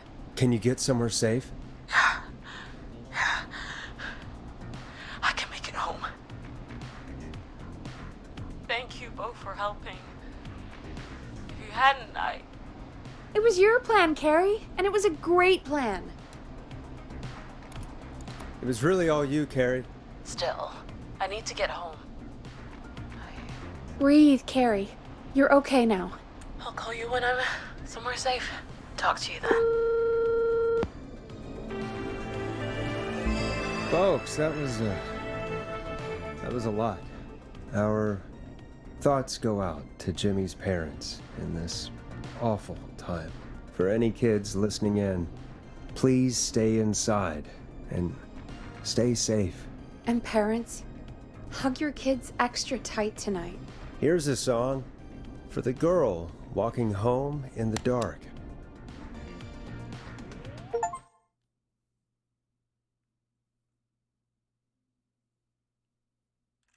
Hey, we had a call come in. When you're ready, shut the music off. Forrest Nash here. Listeners, we've got another caller live on 189.16, The Scream. What's on your mind, caller? Hey, Forrest. I just wanted to phone in and say that I think I speak for everyone when I say that you're providing a real service for Gallows Creek tonight. It's cool what you're doing, man. Well, I'm just doing my job, friend. Anyway, tell me about yourself.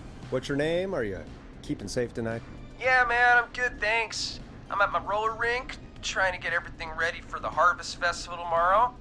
I had a guy from Starling Security here earlier installing the Starling 4000 system, so I'm a little behind. As for my name, my friends call me Roller Ricky, and I now consider you a friend, my man. We're friends now, huh? Well, that's kind of you to say. Thanks. Yeah, man. Sounds like roller skating is more than just a job to you. So is this vocational? I wasn't always Roller Ricky. Once upon a time, believe it or not, I used to go by just Ricky. Yeah, back then, things were pretty rough. I used to roll with a bad crowd. Not all bad, but there was one guy. Anyway, some bad stuff went down. I harbored a lot of guilt for a long time and turned to the bottle. I didn't really talk about it or even know how to talk. It's just how it was. That bottle took the best years of my life. Or so I thought. It's never too late, Roller Ricky. How did you turn things around? I joined a support group. I opened up about my problems. Sharing that burden just took so much weight off. It's a long story from there, but I found roller disco. I learned how to have fun again, cutting loose and making shapes. Now whenever I get down, I get down. I'm finally free from it all, man. It's important just to talk to somebody. That's the first step. Ain't that right, Max? Aw, hello, Max. Yeah, welcome to the show, Max. Max is my emotional support dog. He's a rescue dog, but I always say he's the one that rescued me. He's the best dog a guy could ask for. Of course, the first thing I did was teach him how to skate. He's better than me now, a real pro. Max can skate. Yeah, man. At first they said it couldn't be done, and then they said it shouldn't be done. But Maxie loves the rink, man. Is that another train, Maxie? Maxie loves trains, man. He's even got that special how to greet them. It sounds like you two make a great pair. Maxie appreciates all the positivity you're throwing out, my man. You know, I'm actually hosting free skating lessons tomorrow at the festival. I think it's a great opportunity to give back to the community. Man, all this talk of skating's got me itching for a boogie. Before I switch my radio off for the night, could I request a song for us? Something I can groove to, you know, something funky. It'll be me and Maxie's final boogie breakdown tonight. Then I think we'll take it down a level. I can do that. Thanks again for calling. You and Max, be safe now, okay? Bye, Maxie. You got it, man. Peace. Well, folks, this next one goes out to Roller Ricky and Max. Enjoy. I really needed that call, you know, after everything. Yeah, I get that. He talked a bit much for my taste, but it is inspiring to hear somebody come back from the brink like that. Yeah, that's what I meant. You were thinking about Max on skates, weren't you? Well, would you look at that? Another caller on the line. What are the odds? Better take it. Welcome back to 189.16, The Scream. This is Forrest Nash. How are you tonight, caller? I'm doing okay. I made it home safe. Gary! Hey, I just wanted to thank you for doing what you could earlier. You know, even though we lost Jimmy, and I don't know. Hey, it's okay. You were so brave earlier. You're safe now. I wanted to ask you why he didn't. Why am I? Why what, Carrie? Why did he spare me? After what he did, why let me go? Maybe he didn't kill you because he saw you as a victim. Maybe. But why would that stop him from killing me too? After everything he did to... These stupid hazing nights have to stop. Carrie, you did so well tonight. Stay safe and rest. Help is coming to Gallows Creek. We just need to hold on. Thanks, Peggy. Hey, Forrest? Could I request a song? Of course, Carrie. What song? Any song by Blast Processor. And thank you. This next one goes out to Carrie.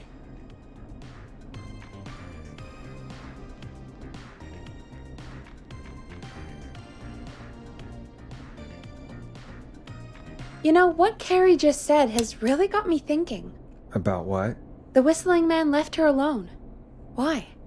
There must be a reason. When it comes to masked whistling killers, I don't think a reason is a key part of their process. Well, it's something to consider. I need to take a break. If you want to stretch your legs, now's the time. Just hit the Peggy button when you want to get back on air. Let's get going, Peggy. Alrighty, we could run another segment or... Scratch that, Forrest. We have a caller. You're through to 189.16, The Scream. What's your emergency? Hello again, Forrest. Oh, that call with the teens was awful. Those poor kids. Still, I'm glad the girl didn't get hurt. Thanks for your concern. Are you in trouble? What's on your mind? I wanted to ask you again to play my song, Forrest. You said you were gonna play it, but you didn't. Your name was Dawn, right? What, Peggy? Yes. Oh, well remembered. My name is Dawn, and I wanted to ask you again to play my tune, Forrest. Long Ride Home? You know, the one that Peggy said she threw outside the window? I'll play a track for you, Don, but maybe pick another one. We don't exactly have that one in rotation right now. No, Forrest.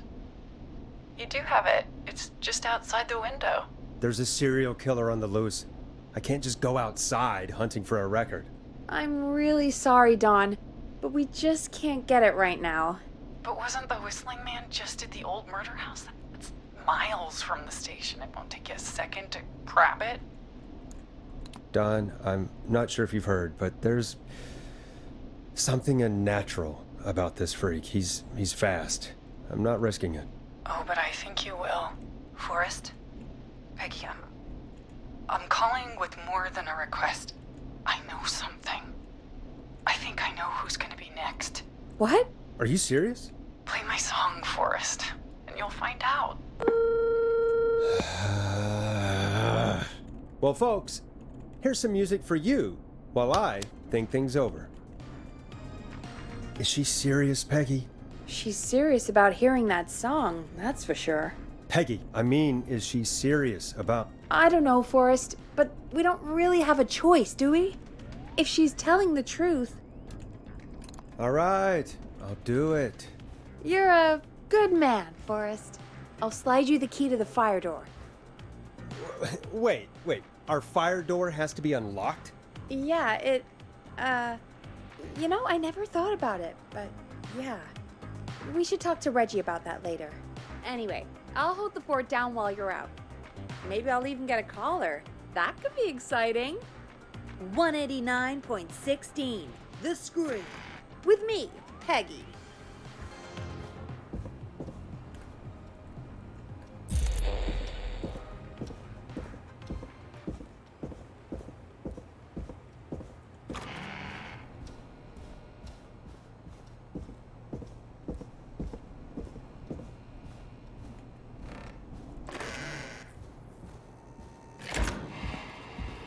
You know, I hope she'll be happy when I'm brutally murdered by the Whistling Man. Out here, in the open, alone.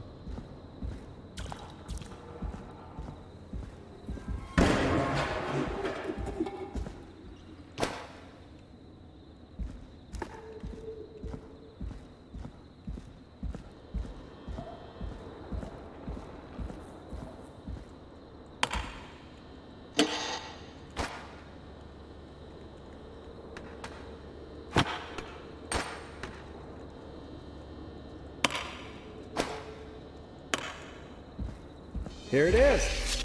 Long Ride Home.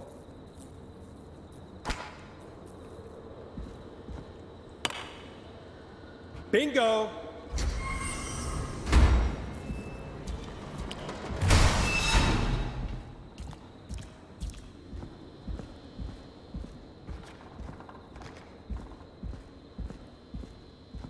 I could probably survive that fall.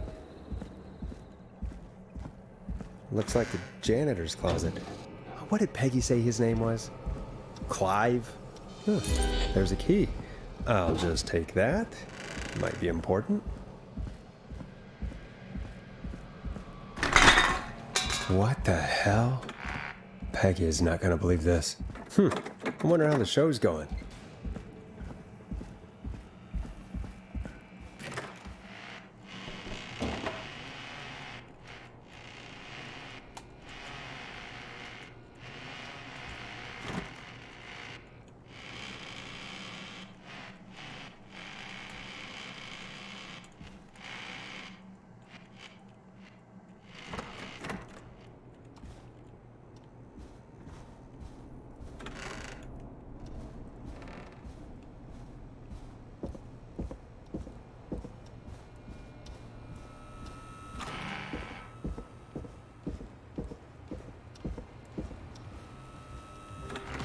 Isn't that such a good song, folks? And now for... Jesus, Forrest, you've been gone for ages. I thought something had happened. Something did happen. Clive, the janitor, might be Clive, the murderer. What? I'll start from the beginning. The fire door locked behind me.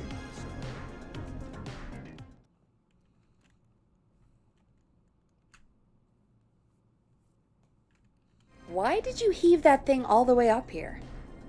Because the basement's creepy as hell, and I don't like standing around down there.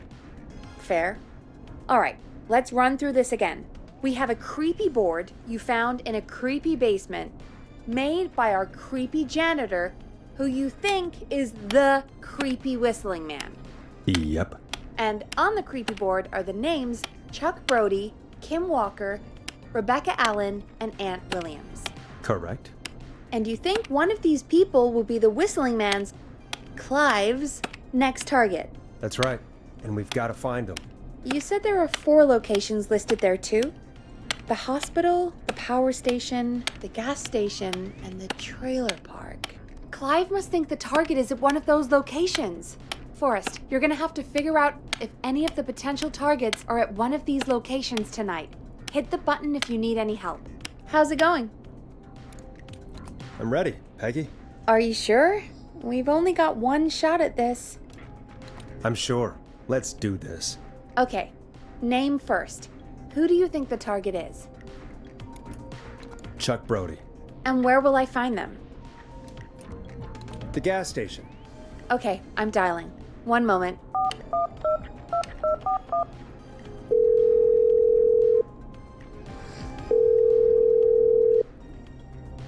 Hello?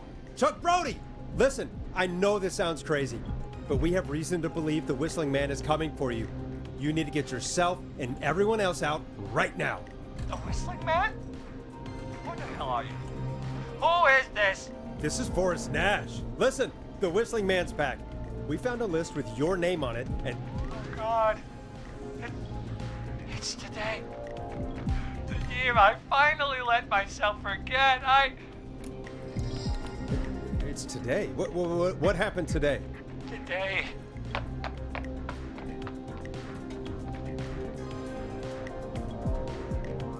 I think he ran off. Well, fingers crossed that Chuck... Jesus! It sounds like something blew up. He's using bombs now? Is Chuck? I don't know. Hang on, we're getting a call. Hello? Chuck? Chuck! Forrest, the whole goddamn gas station's gone up. Is anyone hurt? I don't think so. I got everyone to follow me out. The town's only ambulance was blown to hell, though.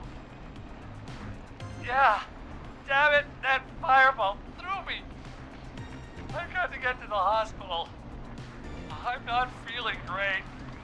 Forrest, man, I can't thank you enough, but... Damn, I gotta go. Wait, Damn it, we lost him. What was that about today? Oh, Forrest, the call board is lighting up. Get us into some music while I deal with this. Here's some music while we regroup here on KFAM 189.16, The Stream.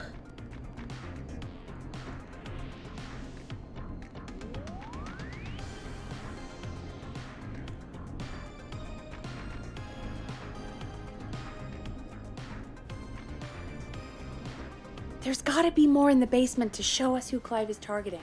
And if that's the case, we can get ahead of him. Stop the killings before they can happen. Forrest, we need to go back down. By we, you mean me, right? Yep. Like I said, I need to handle all these calls. Maybe start with that creepy mannequin room you mentioned before. I still have a lot of questions about those, by the way. Me too.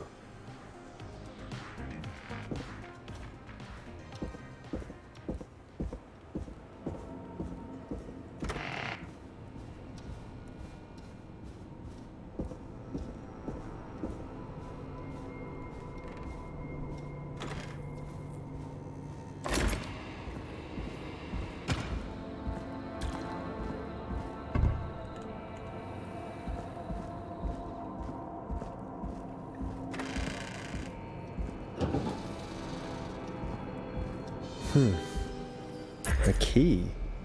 Was this always here? I must have missed it when I brought everything upstairs.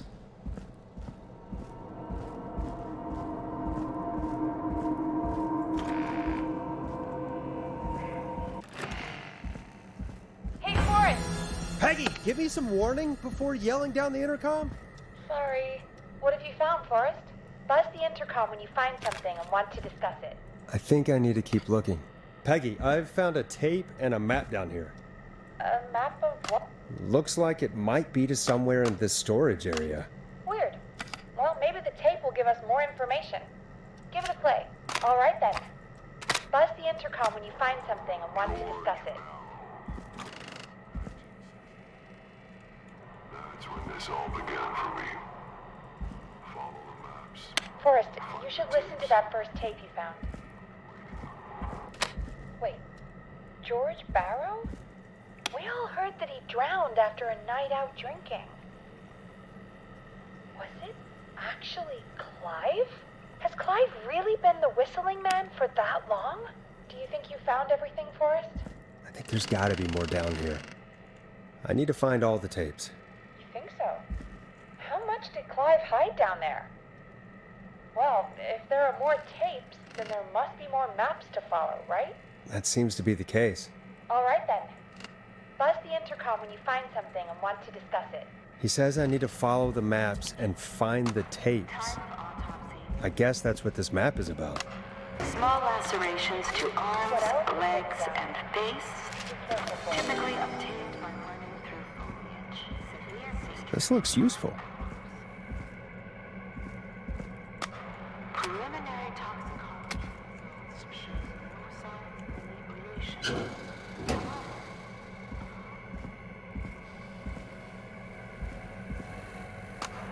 Additionally, there appears to be a post-mortem injury to the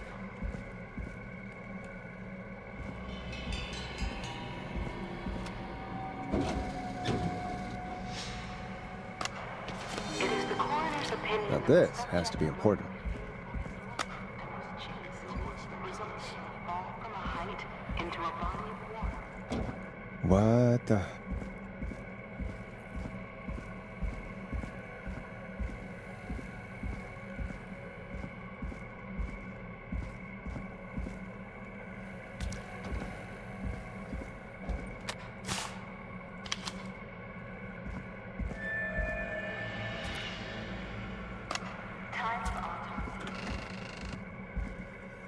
What have you found, Forrest?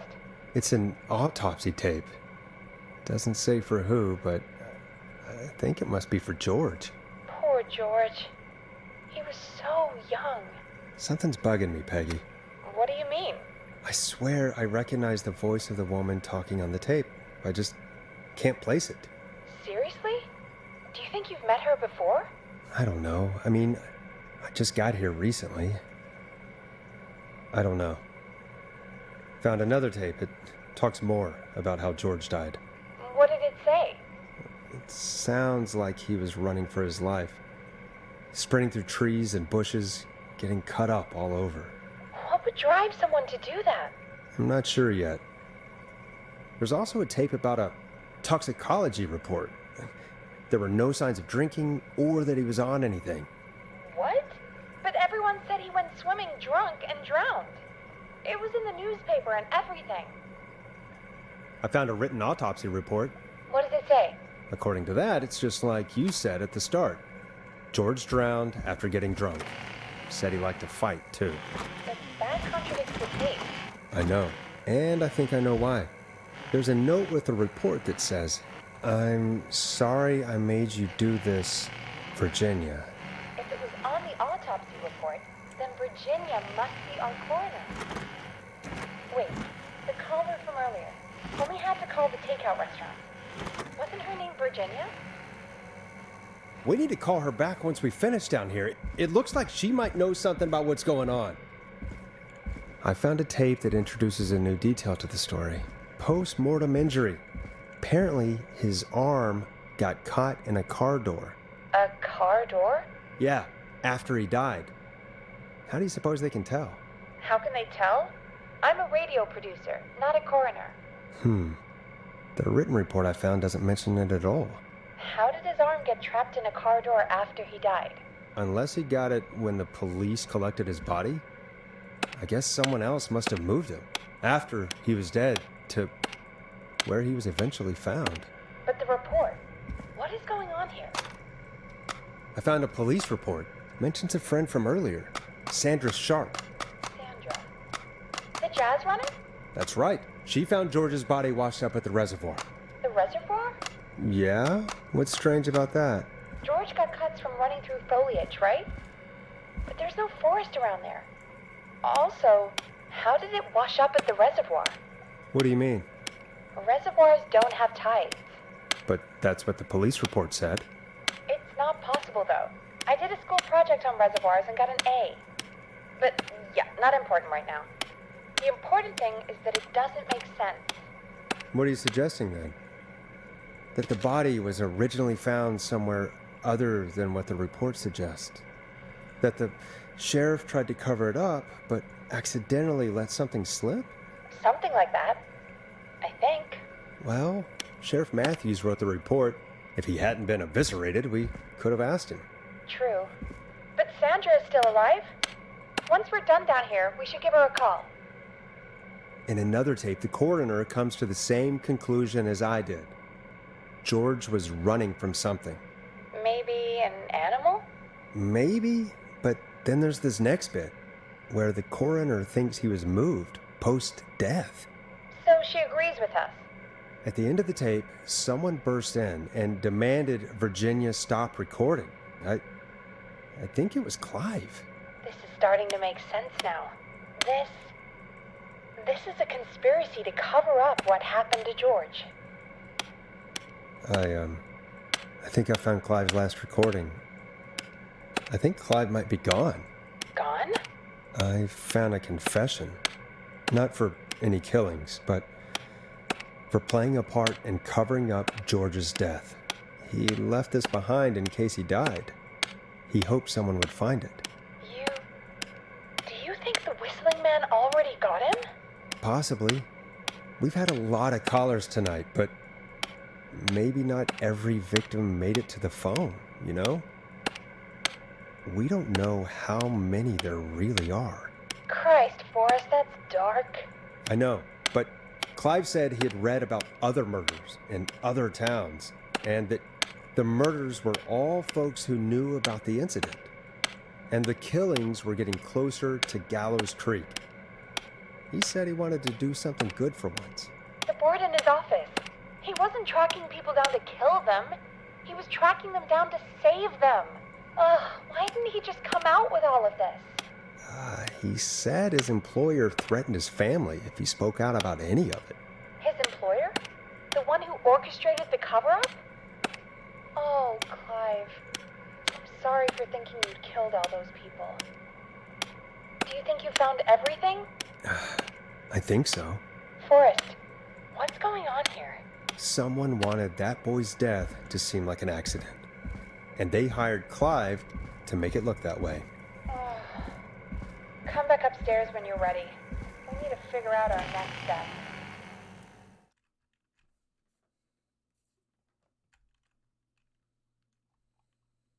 Thank God you're back, Forrest. I've been running out of stuff to pad our airtime with. Peggy, you work in radio. Forrest, I'm stressed. I mean, really, how are we supposed to keep a show going with all this happening? This is our job, Peggy. We gotta do it. You're right. So, what's the plan now? I think we should call Virginia back. All right, I'll get her on the line. Hello again, Gallows Creek. This is Forrest Nash. We're circling closer to the truth behind tonight's events. To this end, we're calling back one of our earlier callers, Virginia Sullivan.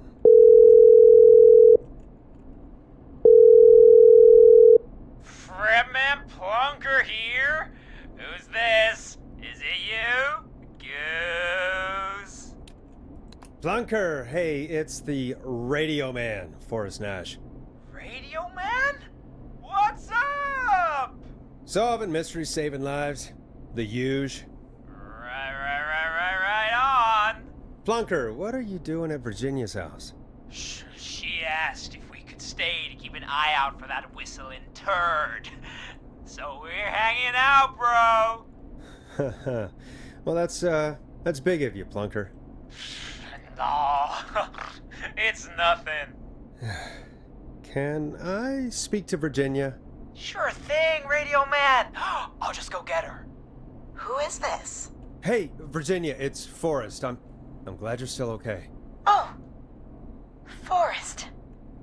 Sorry, I'm still jumpy. Don't be sorry. You've been through a lot. I'm so sorry this happened to you, Virginia.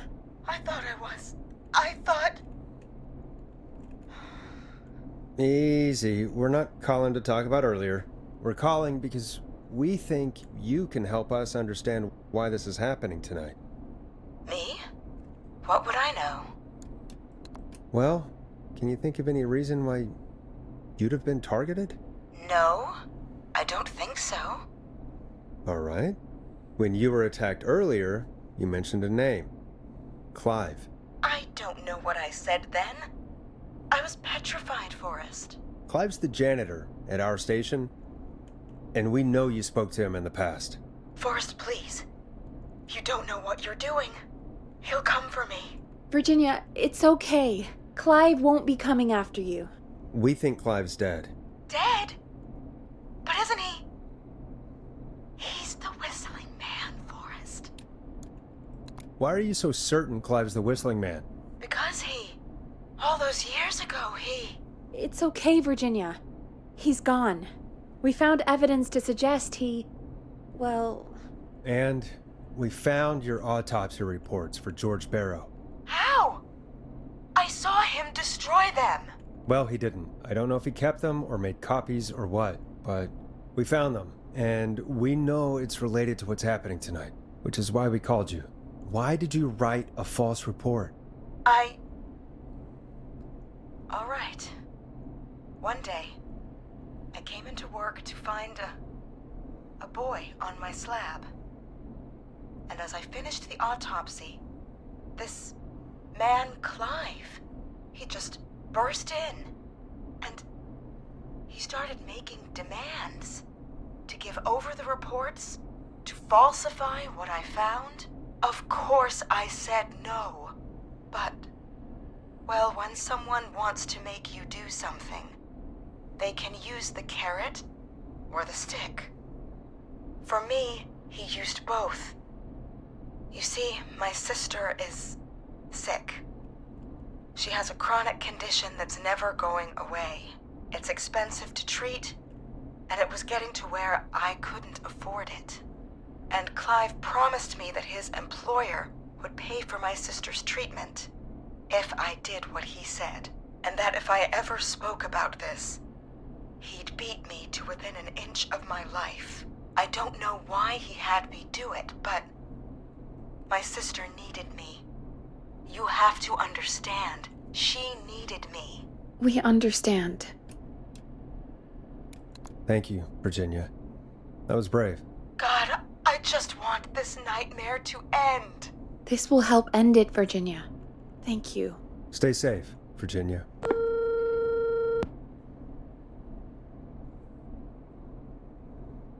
So, Virginia's tied up in all of this.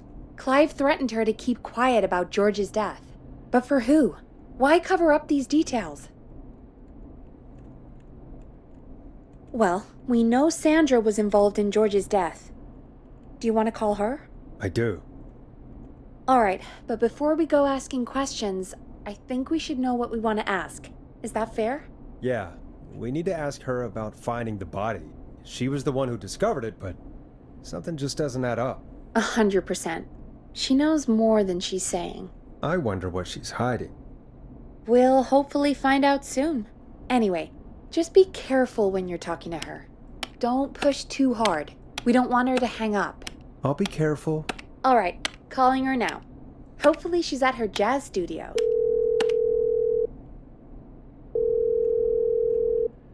Aha! Forrest, you're through. Hello, this is Sandra at Jazz Pizzazz Jazz Studio. Who is this? Hello again, Sandra! It's Forrest Nash of 189.16, The Scream. And you're live on air. Oh, I always thought folks called into a radio show, not the other way around. How jazzy. What can I do for you? Well, we're trying to understand what's behind the attacks tonight. We had a few questions. Why, Forrest, of course. Heck, after the way you saved my life, I'd say yes to just about anything you asked. Do you know why the Whistling Man might have targeted you? Ha! As far as I could tell, he was just a knife-wielding psycho with superhuman cardio. He'd have chased after anybody. Right. Well, we think he might be chasing specific people. People who know about the death of a boy named George. Oh, I don't know anything about that. Sorry. Have you had to keep quiet about anything? Any secrets you've had to keep? What would I have to keep quiet about? I don't know. I mean, could be that you've seen something or heard something. I never saw anything. And even if I did, what would that matter? And it was years ago. Sandra, are you okay? It was years ago. We know, Sandra. You do? You know about? Yes. Of course. This studio is my life. After I found the body in the river, I couldn't lose my studio. Do you understand? Sure. I understand. When the rent just kept going up, he said he'd stop if I just needed to keep quiet. And everything would be okay. Sandra? Who was he? He said if I told everyone I found the kid in the reservoir instead of the river,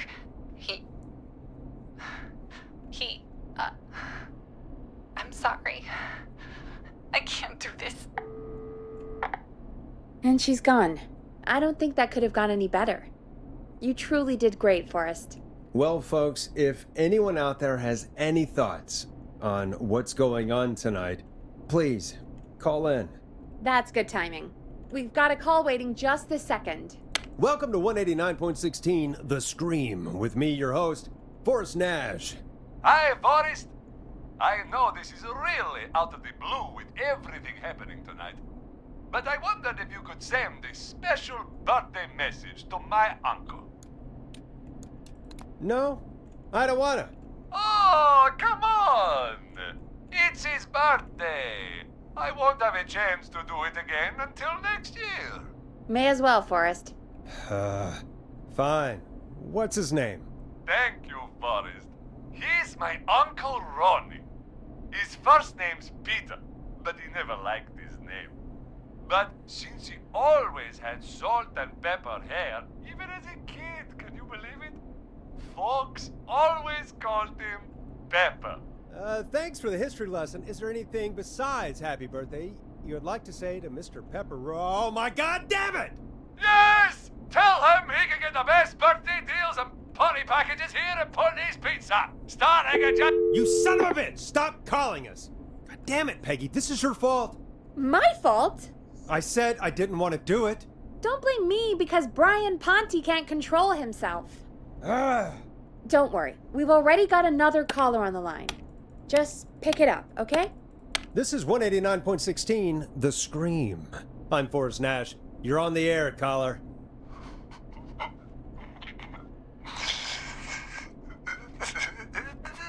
Caller.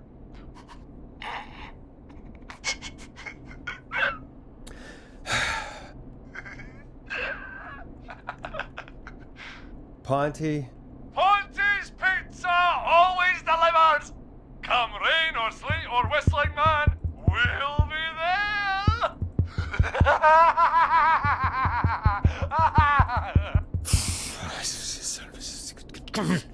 Forrest?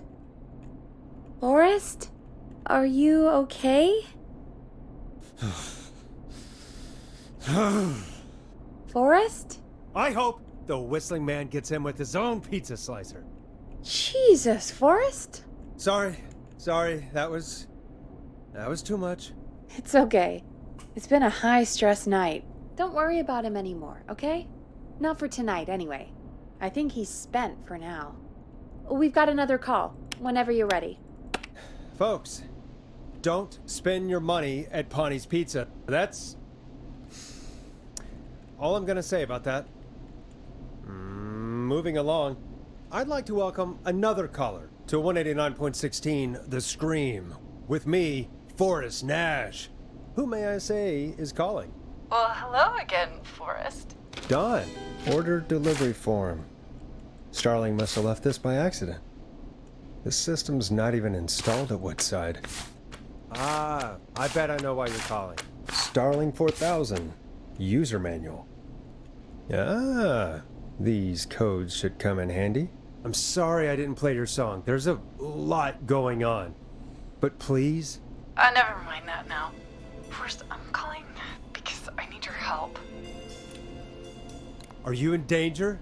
I sure am. Do you mean Yes, he's after me now. you? I think so. He must have heard me on the radio helping you. Right. Okay. Tell us everything. I was out following a lead, trying to work out who would be next, after Chuck. And what happened? And I started to feel like I was being followed. I came back to my apartment building, but this newfangled security system has me locked out. I need you to help me get inside. Can a neighbor let you in? I only moved in last week. I don't know anybody yet. There's not even a buzzer here, only the keypad for the entry code. I need that code to get inside. Which apartment block do you live in? Maybe one of our listeners lives there too.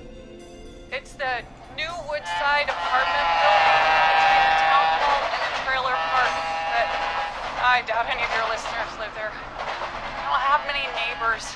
Sounds like a prime piece of real estate. The sound really carries at night. Shit. Sounds like a noisy part of town. It is. Boy, I wish he'd muscle that thing in. Oh. And now he's blasting David Scopo out of his window. This night can't get any. He's coming down the street. I don't think he's seen me yet. Forrest, please. I need your help. I need the code for that security system, or I'm gonna die. What's your neighbor's name? I don't know my neighbors, remember? Please. I need to get in. What's the name of the security system? There's a sticker on the box. It says Starling Security 4000. There's a keypad, and it looks like it wants a 6-digit number. We'll see what we can do. Thank you, Forrest. Yeah, of course. Don't worry, Don. Thank you, Forrest. I knew I could count on you. I'll sit out of sight. Call me back soon. All right, folks. Here's a little tune for you all to enjoy while I try to break Dawn into her apartment.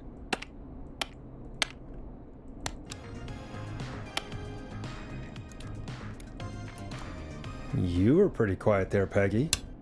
Forrest, was it just me, or was there something...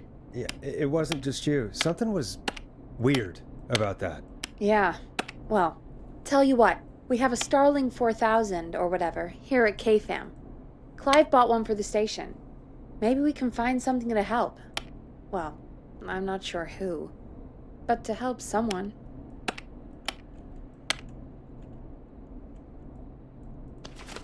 Okay, so she's locked out of the Woodside Apartments, and somewhere, Clive probably has the papers for the Starling 4000. Welcome back, Forrest. Find anything? The Starling 4000 security manual. It's got a bunch of codes. Good. And did you find anything else? I saw a list of everyone else who bought the Starling 4000. Know who was on there? Oh my god. Roller Ricky! Do you think we should give him a call? Is that crazy? I don't know what you'd say, but... Just put me through to Don. I'll take care of this one way or another. Okay, if you say so. Line 1, whenever you're ready. Don, are you there? This is Forrest Nash from 189.16 The Scream. Oh, thank God you're back. I've been afraid. What's the code to the gate? The code is 191519. Thank you, Forrest.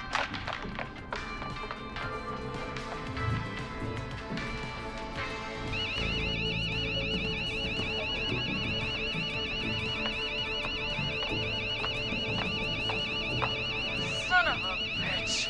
Ah!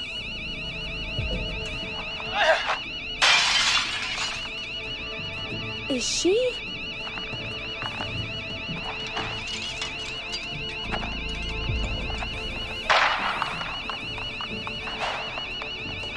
Yeah, stay out! Nobody disrespects the sanctity of the ring! Don't ever come back here again! I'm calling the cops! Thank God. Hello? Is someone there? Ricky, get back inside and turn on the radio. Whoever that was, she was trying to break into the ring. She? Forrest, man, you got no idea. That was him! That was the whistling man! The alarm gave me just enough time to get my rifle. I don't like hurting folk, but I can't let anything happen to Maxie. He's my best friend, you know? Listen, man, I'm heading back inside. Gonna barricade that window. My man, thank you. You and Peggy can skate for free whenever you want, forever. That's a done deal. Thanks, Ricky. Can't wait. You got it. Talk to you soon. Okay, Gallows Creek. Here's some music while we process what just happened. So, the whistling man is a woman? I know. I can't believe it. She called up. You spoke to her multiple times. Yeah, she seemed pretty normal. Why do you think she requested that song? To get me outside? Maybe, but how? She didn't know the song was outside to start with. That's right. She never actually attacked me out there. So? What now? I guess I should make an announcement. We do have new info. Okay, kill the music and you can make the announcement. Okay, you're live in 3, 2... Hey folks, this is Forrest Nash here. I hope you're all safely locked inside. For those of you listening to that last call, you might be wondering what to make of it all. Here's our take. We now believe the killer is actually a woman. One who might manipulate you into letting her in before she attacks you. We're neighbors. Look out for each other and stay safe. The killer was calling themselves Dawn. This could be a fake name. If anyone needs help or you have info on the killer, please call in. You folks have my new number, right? It's 911. Hopefully, our next caller can help shed some light on our killer. Hey, we had a call come in. Okay, folks, time to take a call. You're through to Forrest Nash on 189.16, The Scream. Hey, man. Murphy? Yeah? What's going on, Murphy? You in danger again? Nah, man. I've just been listening to the show here at home. And since you asked folks to call in if they could help out, well, I'm calling. I don't know if I can say as much as other folks have, but I figure I wouldn't be a good role model to Fernando if I didn't try to help, you know? You're a good father, Murphy. Absolutely. Fernando's a lucky kid. Oh, thanks. So, what do you want to know? Well, what can you tell us? I don't know, really. All right. Well, do you know anything about the death of George Barrow? Absolutely nothing. Okay. What about the killer herself? Herself? Man, I didn't get my ass kicked by a lady. The man I went toe-to-toe with was a man. You heard the last call, right, Murphy? Yep. So you know it's a woman, and you were trained by a VHS, Murphy. I know, but... Man, how could it have been a woman under that mask? Let's just move on. Do you know anything about the history of the Whistling Man? No, sir. Tonight's the first time I ever heard of him. What? I moved here 3 years ago, man. What do you want from me? Nothing. You and Fernando just stay safe. Right. Sorry I couldn't help you all more, man. Now, if you'd have asked me about gators. Forrest, we have a call coming in. Sorry, Murphy. I think that's all we've got time for right now. All right, all right. I'll catch y'all with the gator talk later. Night. Well, folks, that was a bust. But perhaps our next caller has more they can tell us. Let's find out. This is Forrest Nash, and you're listening. Please help me. My name is Casey Moore. I'm at 25 Nancy Drive. My best friend's been stabbed. He's bleeding everywhere. I don't know what to do. Please help me. Somebody's been stabbed? Can you tell me what happened? We'd been out at the reservoir. We were heading back to his place when we heard this whistling all of a sudden. He just started freaking out. He screamed at me, told me to hide. I'd never seen him like that, and I just panicked and ran and hid in a bush. Oh no. Forrest. Then what happened? He went up the road and talked to someone. I couldn't really hear or see anything. It sounded like he might have known the person, and they just stabbed him. Casey, was his attacker the whistling man? The who? They had a mask and wore all black? That's all I know. Please, we need help here. I'll get you help, but I need to know. Where did the masked person go? They left. They left him to bleed out. I waited until they were gone, then dragged him into the garage and called 911. Wait, why didn't she make sure he was dead? I don't know. I think I heard them say something like, "It's not so funny now, is it?" Before they left, but please, he needs to get to the hospital. I can't drive, so we need an ambulance. Forrest, the ambulance was destroyed in the explosion at the gas station.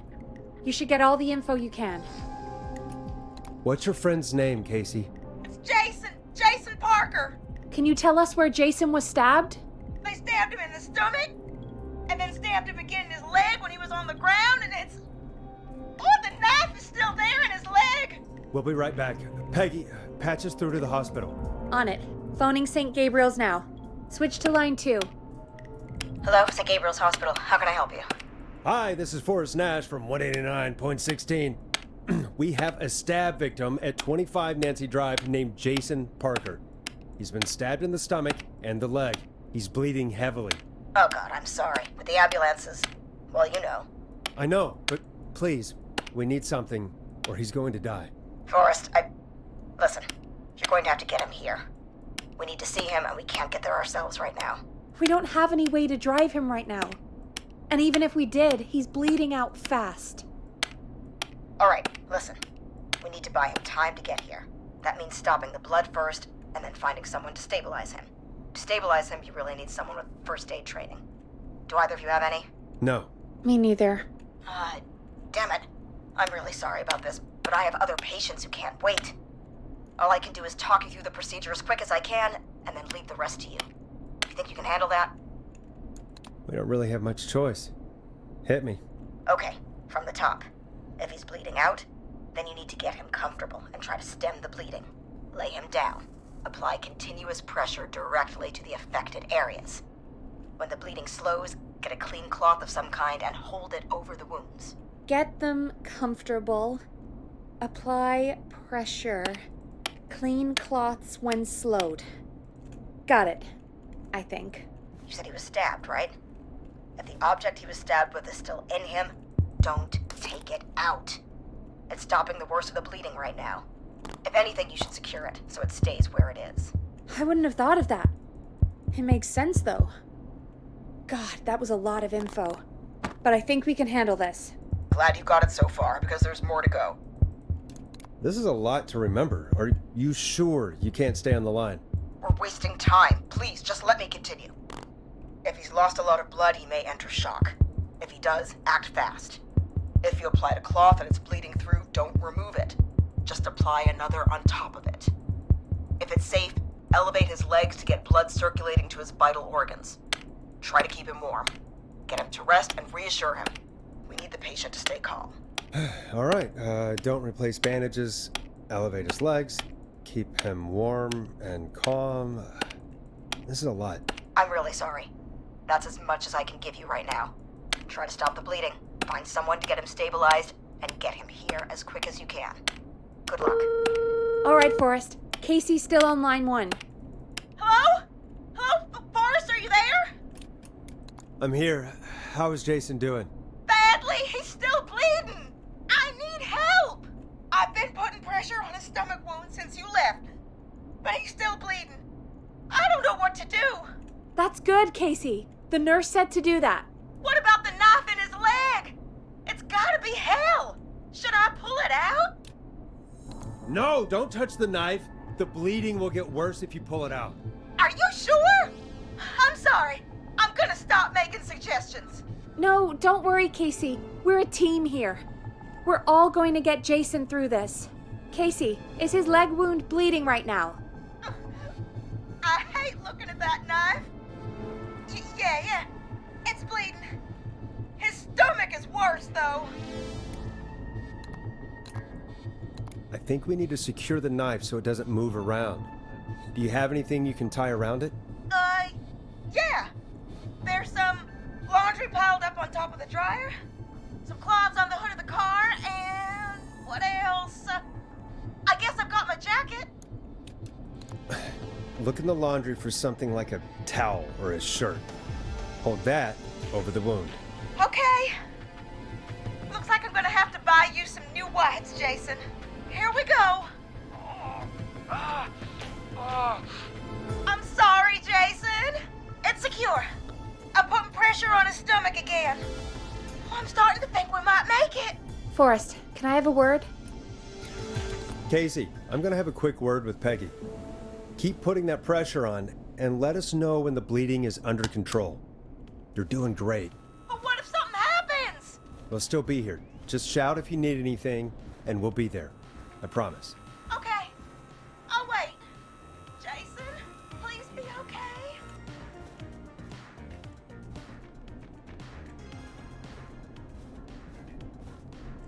What's up, Peggy? We can't stay on the line with her all night. Dawn is still out there. What if other people need us? You're right. She's probably on her way to her next target right now. Exactly. And you heard the nurse. We need someone there with training who can stabilize him. He's got to get to the hospital somehow. She said there was a car there. I know she doesn't know how to drive, but we may not have a choice.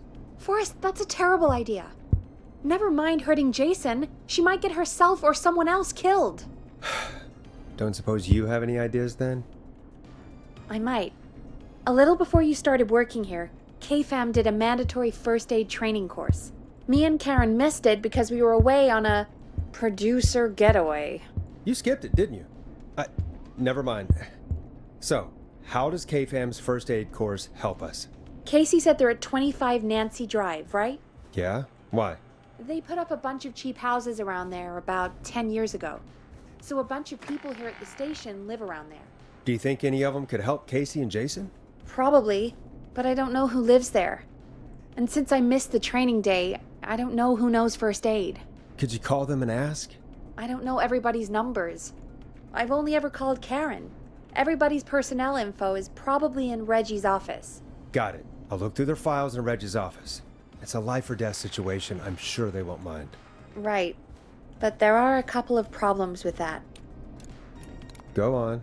It's sensitive information, so Reggie probably locked it in his safe. Great. Do you have any idea what the combo for the safe could be? Not a clue. Reggie's a serial note taker, though. Maybe something in his office will give it away. Right. There is something else. I'm not gonna like this, am I?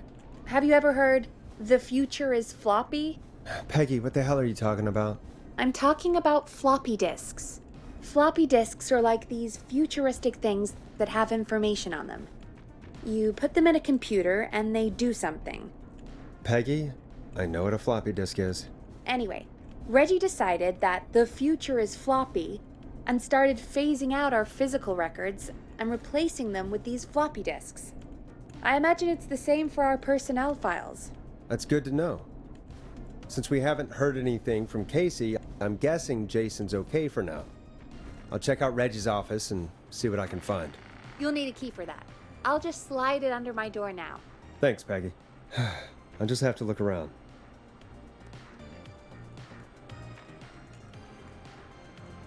Good.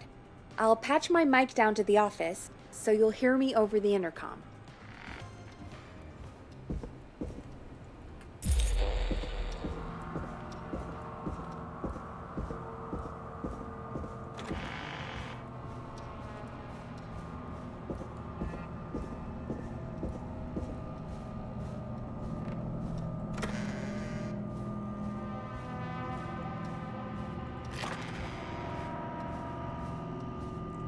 Hey, Peggy, you there?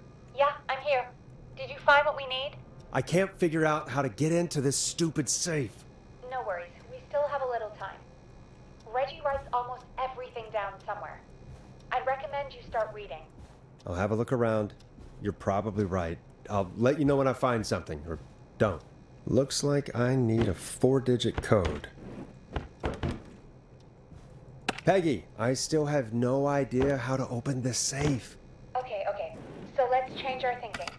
What if we... Hello? Is anybody there? Please pick up. Casey, I'm here. What's wrong? Jason started going pale. I tried to get him to rest, but he just threw up everywhere. What's happening? What do I do? God, it sounds like he's going into shock.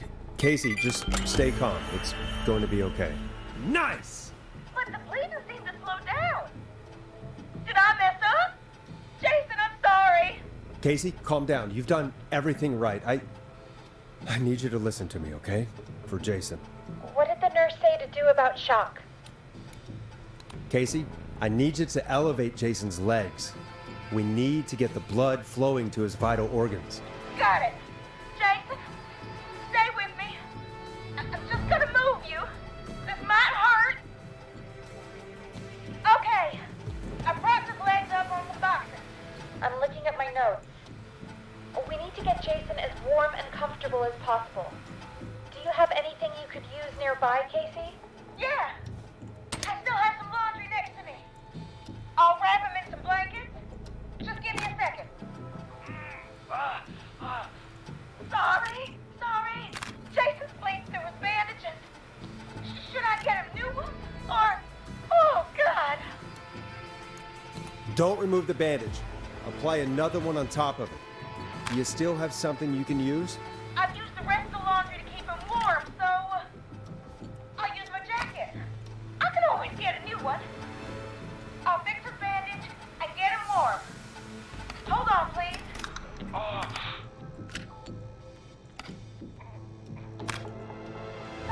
Sorry. I'm done. It's gonna be okay, Jason. Just relax now, okay?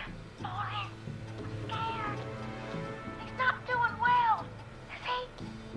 Is he gonna... Casey, I need you to be strong for Jason. Sit with him and reassure him that everything's gonna be okay. Okay? Okay. Please. I can't give him what he needs. Please, help. I can't lose him. All right, Forrest. We need to hurry. Jason doesn't sound like he's doing too well. You said you knew who to call earlier? Who was it? We need to call John Hedges. He lives on Nancy Drive. He didn't really participate in the first aid training, but he's a former war medic. He's probably the most trained person we have. Really? I never really spoke to him before. A war medic, huh? Yeah, and according to Reggie's notes, John keeps all of his old equipment at his house. He's something of a hoarder. All right. What's his number? 5420735. Calling now. Let's hope he picks... Who the hell is this calling me at? What time is it? John, it's Forrest Nash here at KFAM. We have an emergency and we need your help. Forrest? If this is a work emergency, then it can wait until the goddamn morning. Just leave me a note like everybody else. A man has been stabbed by the Whistling Man, or... Never mind. He's lost a lot of blood, and he's passed out. We need you to help him. The Whistling Man? What kind of joke is this? John, we're not kidding. A man is gonna die if we don't help him right now. Seriously? I haven't been called on for over 10 years. Where's the patient? He's at 25 Nancy Drive. I think we got his friend to stem the bleeding, but he's gone into shock. He's passed out right now. You say he was stabbed? Do you know the extent of his injuries? From what we were told, he has 2 major stab wounds. One to the stomach and one to the leg. The knife is still in his leg, and the stomach wound is open. Understood. Let me grab a few supplies and I'll head right over. Damned if he dies on my watch. Thank you, John. We'll let him know you're on your way. Good luck. Hello, Casey. Are you there? How are we doing? Bad.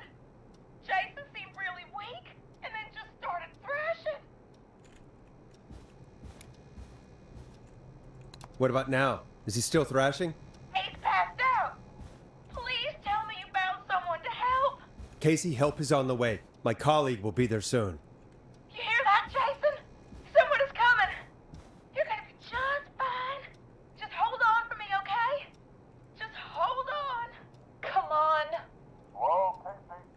This is John Hedges. I'm here about Jason. Please let me in. I'm guessing that's Jason there. Casey, I'm gonna need your help. Forrest, Peggy, don't you two worry. We've got this from here. Okay.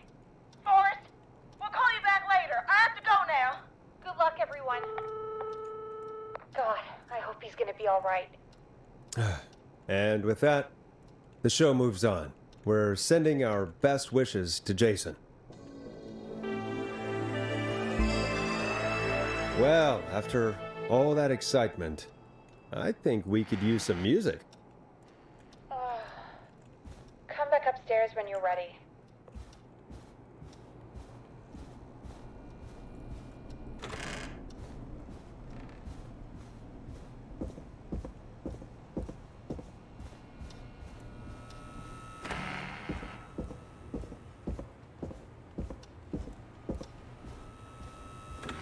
It's getting pretty late. This might be your last break for the night, so try to enjoy it. Give me a buzz when you want to go back on air. Let's roll. You got it. We've got another call coming through, too. Welcome back to 189.16, The Scream. I believe we have another caller on the line. How are you tonight, caller? Forrest, it's me, Roller Ricky. Oh, and Maxie's here too. Good to hear from you again. How are you both doing? Oh, we're good, man, thanks to you. You're like our guardian angel. That wouldn't be a bad look for you, Forrest. A little White Wing Halo number? Maybe something for the K-Fam Halloween party. All right, everyone, let's calm down. Ricky, I'm just glad we could help you and Maxie. Is there anything else we can help you with, Ricky? Actually, I think I have some info that might help you. Oh? What's that? You see, man, me and Jason know each other. You know each other? Yeah, we went to Gallows High and played on the football team together. He was a gnarly offensive linesman, and I was our star wide receiver. Runner Ricky, they called me. All right, and what does that have to do with tonight? Well, because George, the guy who drowned, he was on our team too. Keep talking. What happened? We had our first team party on the night he drowned. He seemed like such a good dude. Ricky, were you there when George drowned? No, man. Once the party turned, I beat feet out of there. Man, I remember George and his girl there. There was a whole lot of love, man. I could see it, you know? Ricky, listen, this is very important. I need to know everything about her. I didn't really know her before, or see her after that. I never even got her name, man. I just remember he called her Bean. Then what did she look like? Please, tell us anything you remember. I just remember a pretty girl, man. I'm sorry. Ricky, you said the party didn't last long. What happened? We were just having a good time, and then the next thing I knew, everyone was running for their life. I looked up and saw that goddamn whistling man in the trees. And I never ran so fast in my life. I ran straight home. Didn't know about George until next morning at school. I'm guessing it was whistling night, wasn't it? that the Whistling Man was just another kid. Yeah. I don't know how George died, but I always felt like if anyone deserved to die that night, it should have been me. And Ricky, it wasn't your fault. You're not a bad person. I know that now, ma'am. It took a long time to learn, but yeah, just thought I'd tell you all what I know. Thank you, Ricky. This helps. Thank you. You got it, man. Anyway, I think it's time for me and Maxie to free up your phone lines. Thanks for listening, man. I'll let you to it. Night, Ricky. All right, folks. Looks like we got a new lead in the case. If anyone has any info about this mysterious being, please call in. If she was George's girlfriend back then, she's probably in her mid to late 30s now. Huh. Oh, we have another call coming in, but hang on. What's up, Peggy?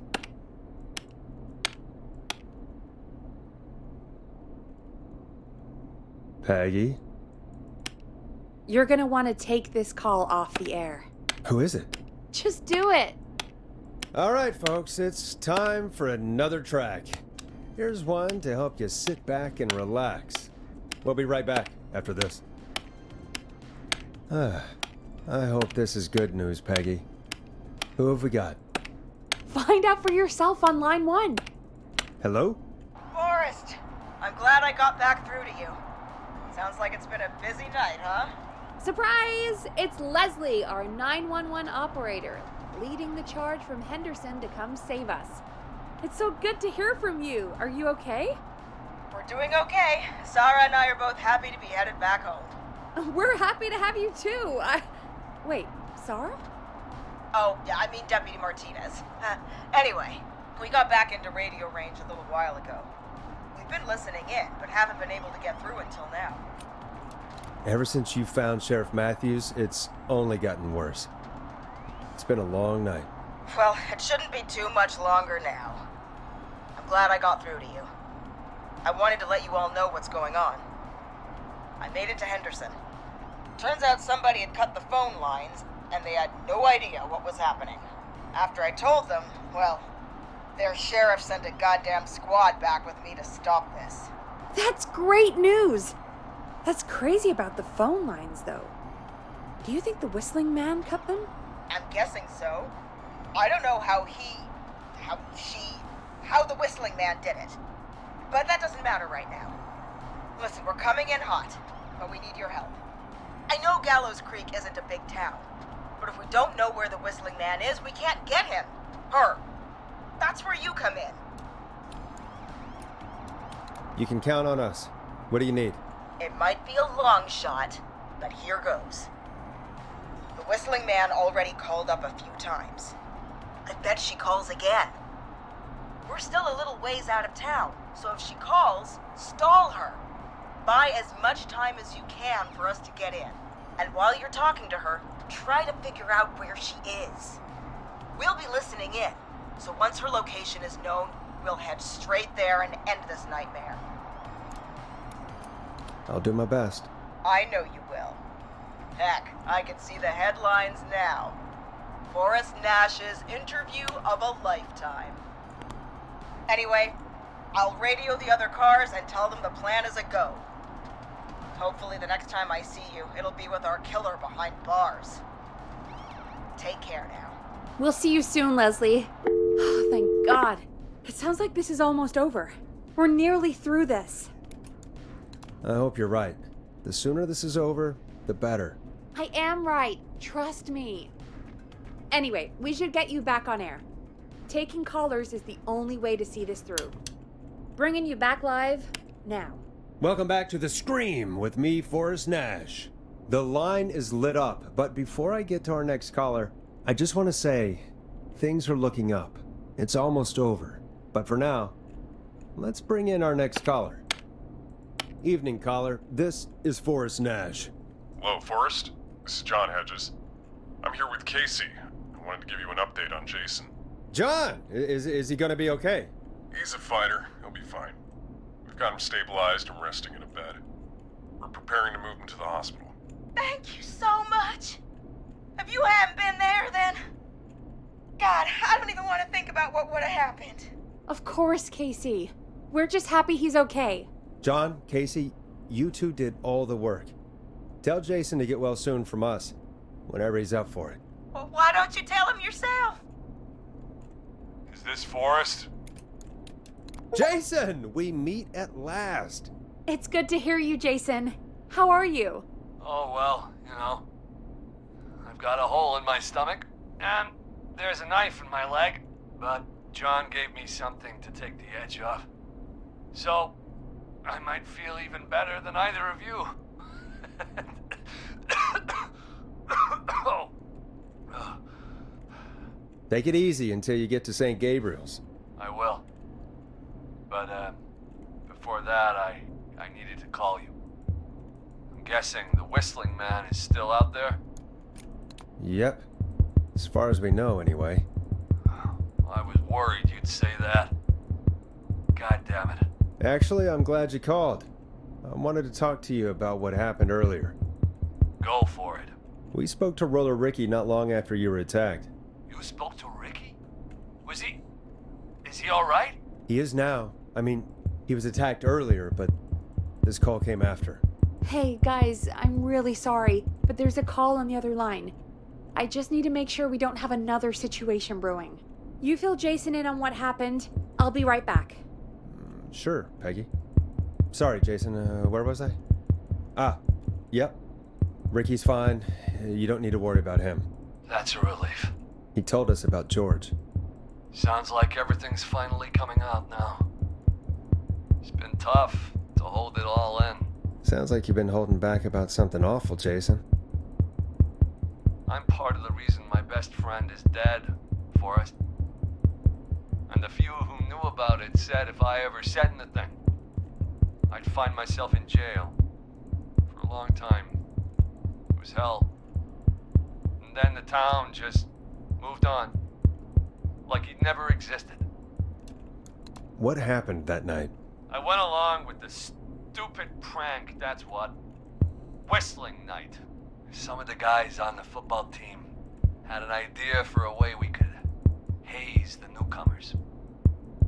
We decided to plan a party in the woods and have the Whistling Man crash it. It was stupid.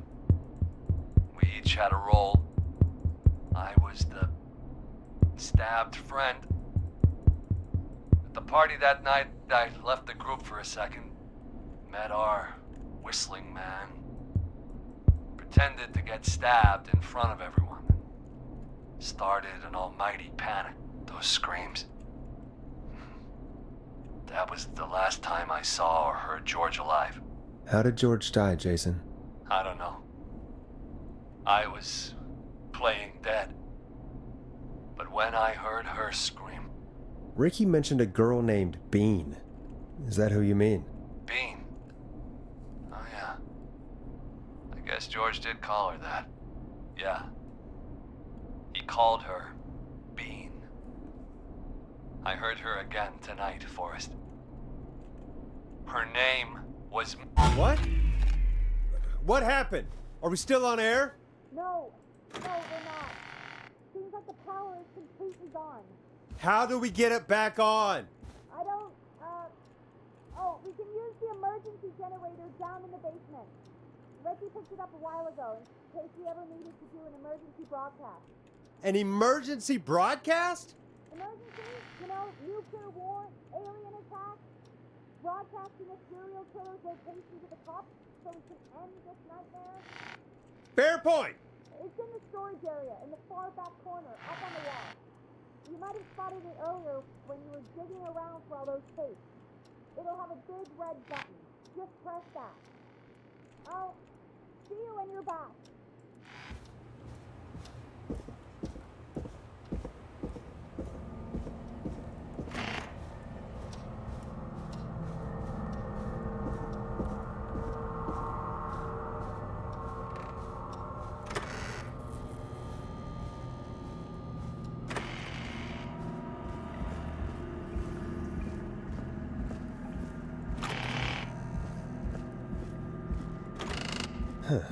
far back corner.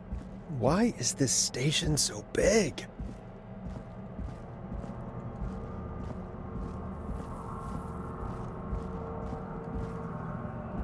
That must be it. Boom! We've got power.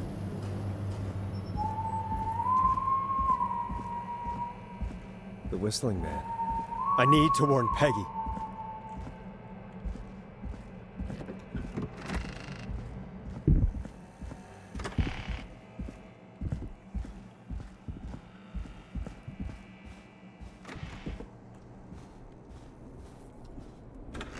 What the hell?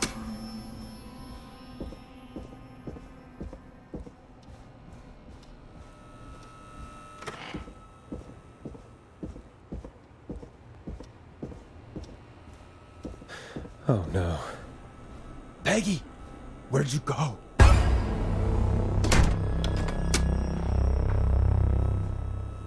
No way. This can't be happening.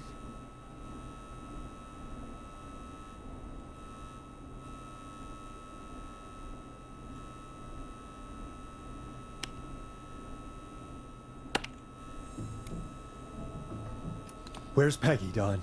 Have some patience, Forrest. It's almost the end of the night, almost the end of the show. But it's not over just yet. Got a little time still. So let's make the most of it. What do you mean?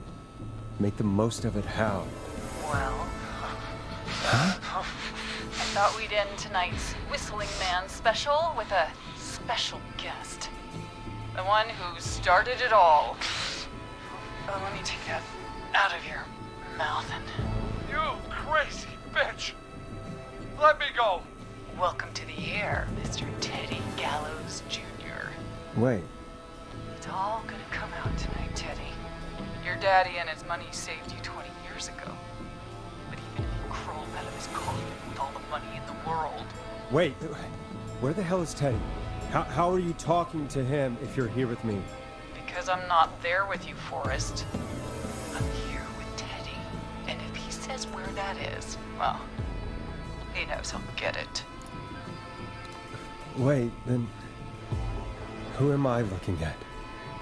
Forrest Nash, let me introduce you and all of Gallows Creek to my boy, Henry Barrow. I'm sorry. This is a lot to take in. You've got no idea. So there were two whistling men tonight. Of course. That explains how you were always able to get around town so quickly. And that's how you escaped the secret archives in the newspaper office. Don't think I've forgotten about that, Forrest. Locking my sweet boy away like an animal. And Murphy, he was right, wasn't he? He did fight a man. He did. I taught my boy to never run away from a fight. Hang on. Did you say Barrow? Then are you? Let me just get this mask off. Damn uncomfortable thing. No wonder Mooney went crazy wearing this. There we go. Marie Campbell? George's old girl. Oh, well, it sure has been years since I last saw. Oh, God damn it. Marie Campbell. So, not Dawn, huh? No, not Dawn. What are you going to... Everyone's gonna know now what Teddy did. He killed George that night. This night. 20 years ago. Listen to me. You... You're gonna talk when I talk to you. And not a moment before. Meanwhile, Forrest, I'm gonna give you the chance to talk. You're gonna help me reveal what really happened to George all those years ago. Okay, Marie. I'll do it. Good. Then let's talk about the night George was murdered. Murdered? Listen,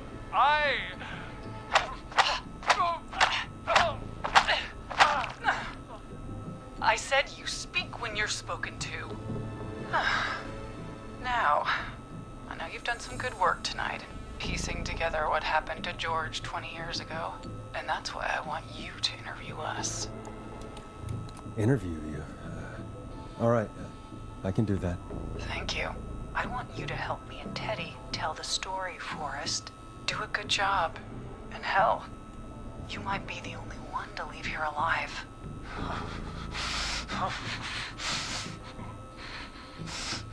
I need to drag this out. If I can buy Leslie time to get back to Gallows Creek, and if I can find out where Marie is, then this can end. Teddy, we'll start with you. Just, talk me through what happened that night. How did it start? How would I know? It was 20 years ago. Teddy, be honest with me or we're both going to die. Honest? Forrest, I'm trapped here with a psycho. Ow. What the hell? God damn it. Okay. Our first team party was coming up. And when I saw the date it was scheduled for, I had an idea for a way we could prank the new guys. I understand that kids in Gallows Creek know tonight as Whistling Night. I'm guessing that's what you mean? Well, we didn't have a name for it then. It was just the night that Mooney went missing. But Whistling Night is what they'd call it later. Wait. You mean this was the first Whistling Night? Keep talking, Teddy. We went up near Whistling Point. God, who was there? Me, Jason, and George, of course. But George didn't come alone. He brought Marie. And Roller Ricky, he was there too, wasn't he? Yes, Ricky was there too. Runner Ricky, our wide receiver. I helped him off the bottle, you know. Because I'm a decent man. Is that so? Yes, it is. He came apart one day. Some people do. He had some issues. Wasn't stable. I didn't want him to hurt his chances in life. So, I helped him keep himself together. You were afraid he would talk about that night, weren't you? Keep talking. About midway through the night, we put the prank into action. We looked up at the trees and saw Jason there, bloody, like he'd just been stabbed. And the Whistling Man, screaming. George and I and Ricky, we got left behind. But Ricky was in on it too. I know he was. He and Teddy were as close as anybody. Teddy must have told him the plan. Did you ask Ricky if he knew or not? I didn't see any reason to. Why? Because Ricky phoned up earlier. He didn't know anything about it, Marie. What? He had no idea what was happening. He said he was as terrified as anybody. Isn't that right, Teddy? You didn't tell him, did you? Ricky never could keep his mouth shut. If we told him, he would have given everything away. But well, it doesn't matter. He didn't run his mouth enough to tell anybody about it afterwards. He's still guilty. It was just a stupid prank. How can you still say it was just a prank? Oh, come on. Oh, God damn it. You made George think Jason had been murdered. He thought his best friend was dead. And so tonight you stabbed him for real? It's the role he wanted to play. Jason's still alive, Marie. He was with a friend. We talked her through how to stop the bleeding and got him professional help just in time. Oh. Well, shame he didn't have the good sense to die earlier. He's gonna regret that. Enough about him. Me and George took off running, but somehow we got separated in the woods. I ended up near the bottom of Whistling Point, and when I noticed George wasn't with me, I panicked. And then, I don't know how he snuck up on me, but the Whistling Man grabs me. I scream, and he starts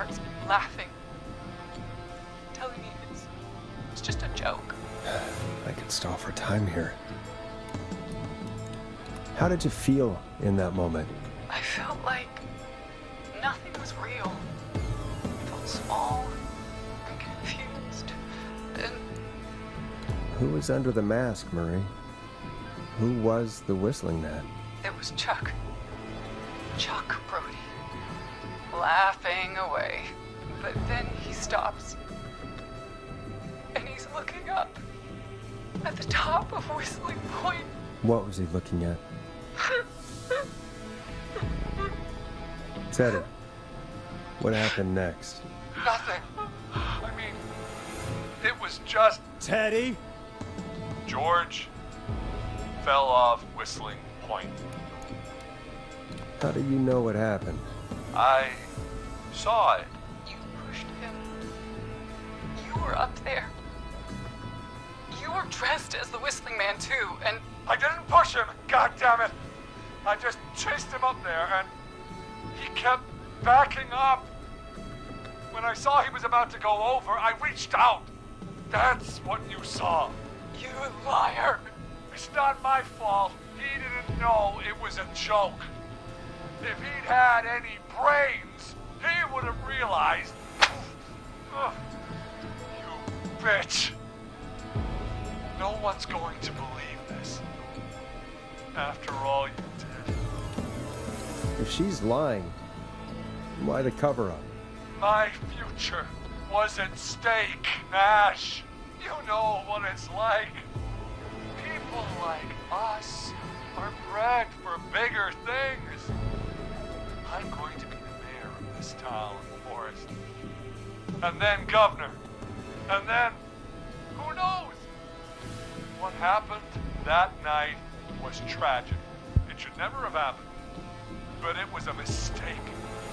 It was just a stupid joke gone wrong. So my father sent Clive out to clean it up. Why should a blip ruin my future? George was a blip? He wasn't a blip, Marie. His father covered it up from there. I searched for George's body all night, but Sandra found him the next morning while out jazz running. she found him in the river, but she lied about that to protect Teddy. She said something about her rent going up, unless she... Teddy, did your father own Sandra Sharp's dance studio? It's Gallows Creek, not Sharp Creek. I'd answer the question if I were you, Teddy. Yes, okay. We own most of the town. That's it then. Your father was going to run her out of business, unless she lied and said she found him in the reservoir instead of the river. What my father did in his business dealings is nothing to do with me. The false reports. That's why you killed Sheriff Matthews too, isn't it, Maria? Not just to get him out of the way, but... Everyone was in on it, Forrest. Even the coroner wrote a fake report. Said George was drinking. That he just got himself into trouble. And I saw. I'm sorry. For all it's worth, Virginia didn't have much of a choice. She had a sick sister whose treatments she couldn't afford. She played along with the gallows to save her sister's life. And her own. even still, she should have told the truth. I did my part. I tried everything I could think of. I even went to the newspaper, but no. That coward killed the story. We'll take care of Maurice Russell later. You've been through hell, Marie. I'm sorry. You've got no idea. You never should have started. You shouldn't have pushed my George off the cliff. You should have been punished. It's coming to a stop. At least for now. Here, where George and I first met, before he joined your football team. Was right after he shot the winning throw. Wait a sec. We're at Gallows Creek High, in the gymnasium. That's right, Forrest. Not that it matters, but yes, we're here. Anyway, wraps up the interview with Teddy. So, Marie? Where? Oh my god. Peggy! Teddy? You gotta help me. quiet. You'll talk more later. Now I have to talk to someone who mattered more than you ever did. Peggy. It's been so long since I've seen your face. I worried you wouldn't come. Marie! Oh my god. I thought you... And here I was, thinking you'd forgot me. I'd never forget my own sister. Sister? Peggy, what's happening? Why are you even there? Wanna explain, Peggy? Earlier, while you were speaking to Jason, I got a call. Do you remember? Well, it was from Dawn. She said that my sister Marie was there that night George died, and that I should come to the gym for a reunion. And when you walked in, you found out. That my sister is the Whistling Man. Good to see you too, Peggy. Why didn't you tell me any of this? She said that it was my last chance to see my sister. I knew if I told you, you'd try to stop me or come with me when we need you on the radio. And I just... I'm sorry. This has to be a lot for you. I just... What happened to you, Marie? You just disappeared one day. Disappeared? I was thrown out, Peggy. I begged Mom and Dad to do something about what happened that night, but did they care? No. They told me to stay quiet. They only cared when they learned I'd been with George. And Marie, I'm so sorry. I never knew. It's not your fault. Really, it's Mom and Dad I should be seeing right now. But since they're dead and gone, well, I'll have to settle for the next best thing. Next best thing? Do you mean? Someone has to pay for what they did. Marie, please. Mom and Dad are gone, Peggy. Besides, you forgot me. Just like the rest. You forgot. Marie, Peggy never forgot about you. Keep your mouth shut. She kept a card from you. She kept it here on her desk. What card? The card you made me for my 8th birthday. What does it say then? Happy birthday, Peg. Now you're great and 8. Love, M.